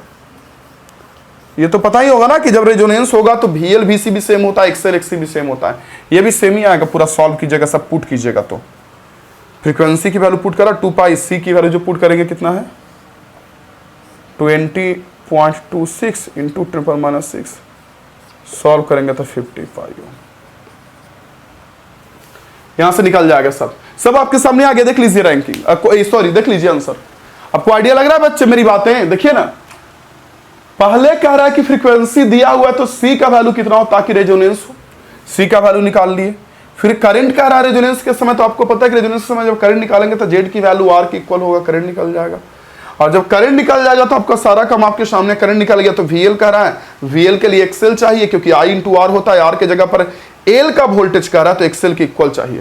देखिए आपके सामने, देखिए यहाँ सोर्स का वोल्टेज 100 वोल्ट हुआ, सोर्स का वोल्टेज 100 वोल्ट हुआ और एक्सेल के लॉन्ग वोल्टेज इतना आ गया, मतलब इंडक्टर के लॉन्ग वोल्टेज इतना आ गया। वही मैंने आपसे कहा था ना कि जितना सोर्स का वोल्टेज होगा उससे ज्यादा होगा इंडक्टर या कैपेसिटर के लॉन्ग वोल्टेज। ओके, ठीक है, मेरी बातें समझ में आ रही हैं? और लग रहा नहीं जी? हाँ, रजिस्टर के लॉन्ग, अगर पूछता रजिस्टर के लॉन्ग वोल्टेज तो वो भी निकाल सकते, जो कि पूछा नहीं है, वी आर भी निकाल सकते थे। कितना? आई इंटू आर, जैसे यहाँ आई इंटू एक्सएल, यहाँ आई इंटू एक्ससी, यहाँ की क्या कीजिएगा आई इंटू एक्ससी, सॉल्व करने पे उतना ही आ जाएगा। कितना आ जाएगा? 3927 वोल्ट। यहां अगर आर के लॉन्ग वोल्टेज क्या है तो सोर्स के वोल्टेज के इक्वल होगा। आई की वैल्यू आपका कितना 25 एम्पियर, आर आपका 4 का है तो 2500 वोल्ट आर का वोल्टेज कहेगा। तो इस क्वेश्चन को भी नोट कीजिए वहां से वहां, बच्चे मैं साइड हटता हूं, नोट कीजिए तो। ओके, जानते हैं सब क्वेश्चन को, देखिएगा क्या क्या दिया हुआ है, क्या क्या पूछ रहा है, तब जाके धीरे कॉन्फिडेंस आएगा। अदरवाइज कोई ऑप्शन नहीं कॉन्फिडेंस आने का बच्चे, फिर नहीं आएगा कॉन्फिडेंस। नेक्स्ट क्वेश्चन में देखिए क्या कर रहा है, नेक्स्ट क्वेश्चन में कर रहा है बच्चे कि वोल्ट का इक्वेशन दिया हुआ है। वाह, नेक्स्ट क्वेश्चन में देखिए कि वोल्ट का पोटेंशियल डिफरेंस का इक्वेशन दिया हुआ है। देखिए ध्यान से, वोल्ट का इक्वेशन कितना दिया है? वोल्ट का इक्वेशन ये दिया है √2 into 230, √2 into 230 sin 314t, sin 314t। और करंट का इक्वेशन दिया हुआ है कितना? √2 into 2.3, √2 into 2.3 into sin 314t। ठीक है, और क्या दिया हुआ है? और क्या दिया हुआ है? LCR है, 100 ओम दिया है, एल दिया है, सी की वैल्यू अननोन है। चलो कोई बात नहीं। क्वेश्चन में एल कितना दिया? इंडक्टेंस, सर्किट का इंडक्टेंस एल कितना दिया? एल देखिए ध्यान से, एल की वैल्यू कितनी दे रखी है, देखिए ध्यान से पढ़ेंगे तो एल की वैल्यू जो दे रखी है वो दे रखी है कितने का? 0.318 हेनरी, 0.318 हेनरी एल की वैल्यू। आर की वैल्यू रेजिस्टेंस कितने का दे रखा है? 100 ओम रजिस्टर। सी पूछ रहा है, सी की मतलब नहीं दी हुई है, पता नहीं क्या पूछ रहा है, पढ़ते हैं। पहले कैपेसिटर कर रहा है, अच्छा माइक्रोफैराड में, ठीक है, कैपेसिटेंस कर रहा है माइक्रोफैराड में। अच्छा, इस क्वेश्चन को ध्यान से देखिए तो आपको लग रहा है कि रेजोनेंस हो रहा है। मैं कह रहा हूं आपको देख के लग रहा है कि रेजोनेंस है, देख के नहीं लगेगा, आपको पता नहीं चलेगा। देखिए कैसे रेजोनेंस है, समझिए। आपको सर्किट में एलसीआर तीनों जुड़ा हुआ है, ठीक है, एलसीआर सर्किट है जी सर है। तो जब आपका एलसीआर है और वोल्टेज और करंट का रिलेशन देखेंगे तो देखिए तो वोल्टेज है √2 इंटू 230 मैक्सिमम वोल्टेज और करंट है √2 इंटू 2.3, यानी आपको लग रहा है कि इस वोल्टेज में 100 से डिवाइड किया है तो आपको मैक्सिमम करंट मिला है, यानी इस वोल्टेज में रेजिस्टेंस से डिवाइड किया तो मैक्सिमम करंट मिला। देखिए ना सॉल्यूशन में, देखिए सॉल्यूशन में आपको खुद आइडिया लगेगा कि मैक्सिमम वोल्टेज कितना दिया, पीक वैल्यू वोल्टेज का कितना है √2 इंटू 230 वोल्ट। ओके, और मैक्सिमम करंट कितना दिया, पीक वैल्यू करंट का √2 इंटू 2.3 एम्पियर। तो आपको लग रहा है कि जो आई मैक्स है सो जो आई मैक्स है वो जो भी मैक्स में 100 से भाग किए हैं, मतलब कहने का मतलब जो करंट निकाले हैं, मैक्सिमम करंट बोलिए, आरएमएस बोलिए, जो भी बाय रिलेशन, तो एक ही तरीके से रहा। अगर आरएमएस निकालेंगे आई तो भी आरएमएस वाइज करेंगे, यानी आई मैक्स है जो मैक्सिमम वोल्टेज, जो है मैक्सिमम वोल्टेज उसमें रेजिस्टेंस से डिवाइड कर दें। देखिए दोनों इक्वेशन को देखिए ना, वोल्टेज का इक्वेशन ये है, करंट का इक्वेशन है, यानी मैक्सिमम वोल्टेज इतना, करंट का इक्वेशन ये। आपको पता नहीं कि साइन के आगे होता है वो पीक वैल्यू होता है मैक्सिमम। मैक्सिमम वोल्टेज पता है, मैक्सिमम करंट पता है, दोनों को देख के आपको लग रहा है कि मैक्सिमम वोल्टेज में रेजिस्टेंस से डिवाइड किए तब करंट मिला है, यानी रेजिस्टेंस से डिवाइड किए। कहने का मतलब आपको पता है कि आई की वैल्यू जो होती है वो वी आई मैक्स होगा V max by Z, V max by यहां जेड लेंगे, लेकिन डिवाइड सिर्फ आर से क्यों किया है, क्योंकि रेजोनेंस हो रहा होगा और रेजोनेंस के समय जेड की वैल्यू आर की इक्वल होगी। देखिए ध्यान से फिर से समझिए, सोचिए जरा, मैं फिर से कह रहा हूं, बता रहा हूं, सुनिए। मैक्सिमम जो करंट निकलेगा वो मैक्सिमम वोल्टेज में जेड से डिवाइड करेंगे, जेड से इंपेडेंस से, तो हमारा मैक्सिमम करंट निकल जाएगा। बट यहां पे क्या किया गया मेरे बच्चे, मेरे शेर, मेरे बहादुर, यहां पे क्या किया गया, सुनिए मेरी बातों को।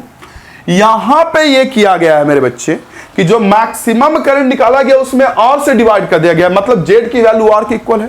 और मैं आपसे पूछ रहा हूं कि जेड की वैल्यू आर की इक्वल कब होता है, कब होता है, कब होता है? जब आपका रेजोनेंस होता है। ओके, सिंस जेड की वैल्यू आर है, सो circuit is in resonance, circuit resonance में है। ओके, अब क्या करा आगे, वैल्यू ऑफ कैपेसिटेंस करा, निकाल लीजिए, ये तो निकल जाएगा। पहले देखिए, पहले क्या कीजिए, ओमेगा कितने का है, ओमेगा 314 का, यह है ना ओमेगा 314 का, यस, पता है ना कि v equal to v0 sine omega T, तो ओमेगा इक्वल टू 314 हो गया रेडियन पर सेकंड, यानी ओमेगा मत बोलिए, इसे ओमेगा नॉट बोलिए, क्योंकि आपका ये हो रहा है, उसमें क्या हो रहा है, रेजोनेंस हो रहा है, तो ओमेगा नॉट आपको पता है। तो ओमेगा नॉट इक्वल टू क्या होता है बताइए मुझे, 1/√LC, यहां से c निकाल लेंगे, कैसे, ओमेगा नॉट 314 का हो गया, एल आपको पता है, क्वेश्चन में दे चुका है कितने का एल, √0.318 इंटू सी। यहां से सॉल्व करेंगे, जब इसको सॉल्व करेंगे रूट को स्क्वायर बाय स्क्वायर करके, तो जो सी की वैल्यू आ जाएगी वो वैल्यू लिख देता हूं डायरेक्ट, सॉल्व करने के बाद आ जाएगा 31.4 माइक्रोफैराड। चेक कर लीजिएगा, ये आ जाएगा। आइडिया लगा, आइडिया लगा ये इक्वेशन देख के कि यहां रेजोनेंस हो रहा है, क्योंकि देखिए ना, एक तो ऐसा आपको आई मैक्स तब मिल सकता है जब सिर्फ रजिस्टर हो, लेकिन क्वेश्चन में कह दिया कि एलसीआर सब है। अब फिर भी आप भी आई मैक्स के लिए भी मैक्स में आर से डिवाइड करो, मींस जेड की वैल्यू आर हो गई, मींस एक्सएल एक्सी बैलेंस किए हुए। ओके, तो आपको ओमेगा नॉट तो यहां से निकल गया, जो फ्रीक्वेंसी होगा ये ओमेगा रेजोनेंस एंगुलर फ्रीक्वेंसी होगा ओमेगा नॉट। अगला क्या करा, नेक्स्ट क्वेश्चन में पढ़िए, वोल्टेज अक्रॉस इंडक्टर, क्वेश्चन में करा इंडक्टर के क्रॉस वोल्टेज, वही तो है, इंडक्टर के क्रॉस वोल्टेज करा, वोल्टेज अक्रॉस इंडक्टर, तो VL, तो V इक्वल टू क्या होता है, आई इंटू, आई में तो आरएमएस लेंगे, पता ही होगा आपको, पहले आई आरएमएस भी निकालना पड़ेगा, दूसरा में आई आरएमएस निकाल लीजिए, आरएमएस वोल्टेज, आरएमएस वोल्टेज निकालेगा तो क्या होगा बोलिए, आरएमएस वोल्टेज, तो आई इक्वल टू क्या होगा, वी आरएमएस बाई आर। ये आई नॉट बाई √2 भी तो कर सकते हैं ना, ये भी तो कर सकते हैं, आई नॉट बाई √2। आई नॉट कितने का है, देखिए कितने का है, √2 इंटू 2.3 का √2 से डिवाइड करेंगे, कट जाएगा, 2.3 एम्पियर आ गया, कितना, आई आरएमएस, यानी आई। तो अगर आप वोल्टेज निकालेंगे किसके, inductor, voltage across inductor VL, तो कितना होगा, XL, VL equal to V equal to I into R, तो आई इंटू XL, इंडक्टर का वोल्टेज, इंडक्टर का, तो आई इंटू XL, आई की वैल्यू 2.3 एम्पियर हो गई। XL कैसे निकालेंगे, XL निकलता है ओमेगा L से,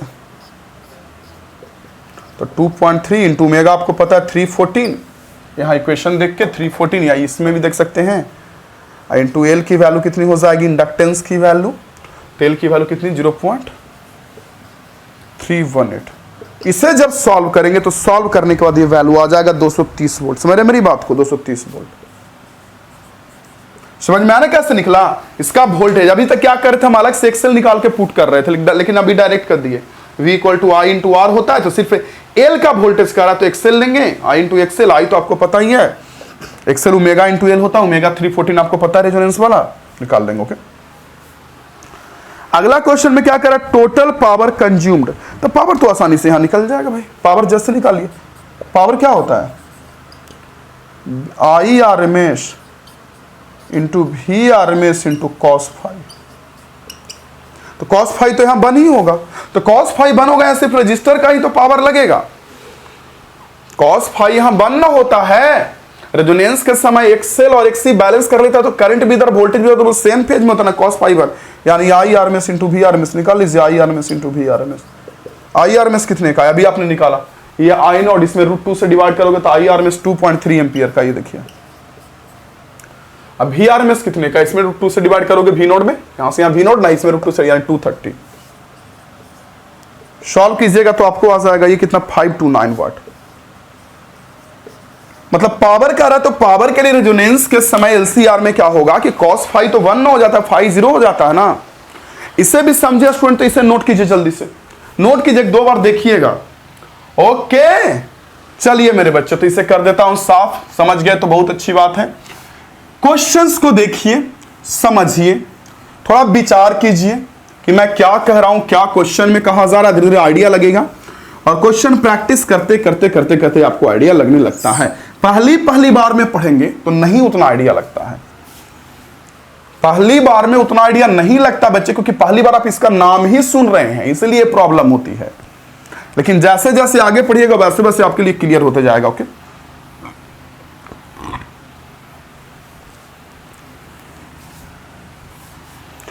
तो आई होप स्टूडेंट्स की आज का क्लास समझ गए होंगे।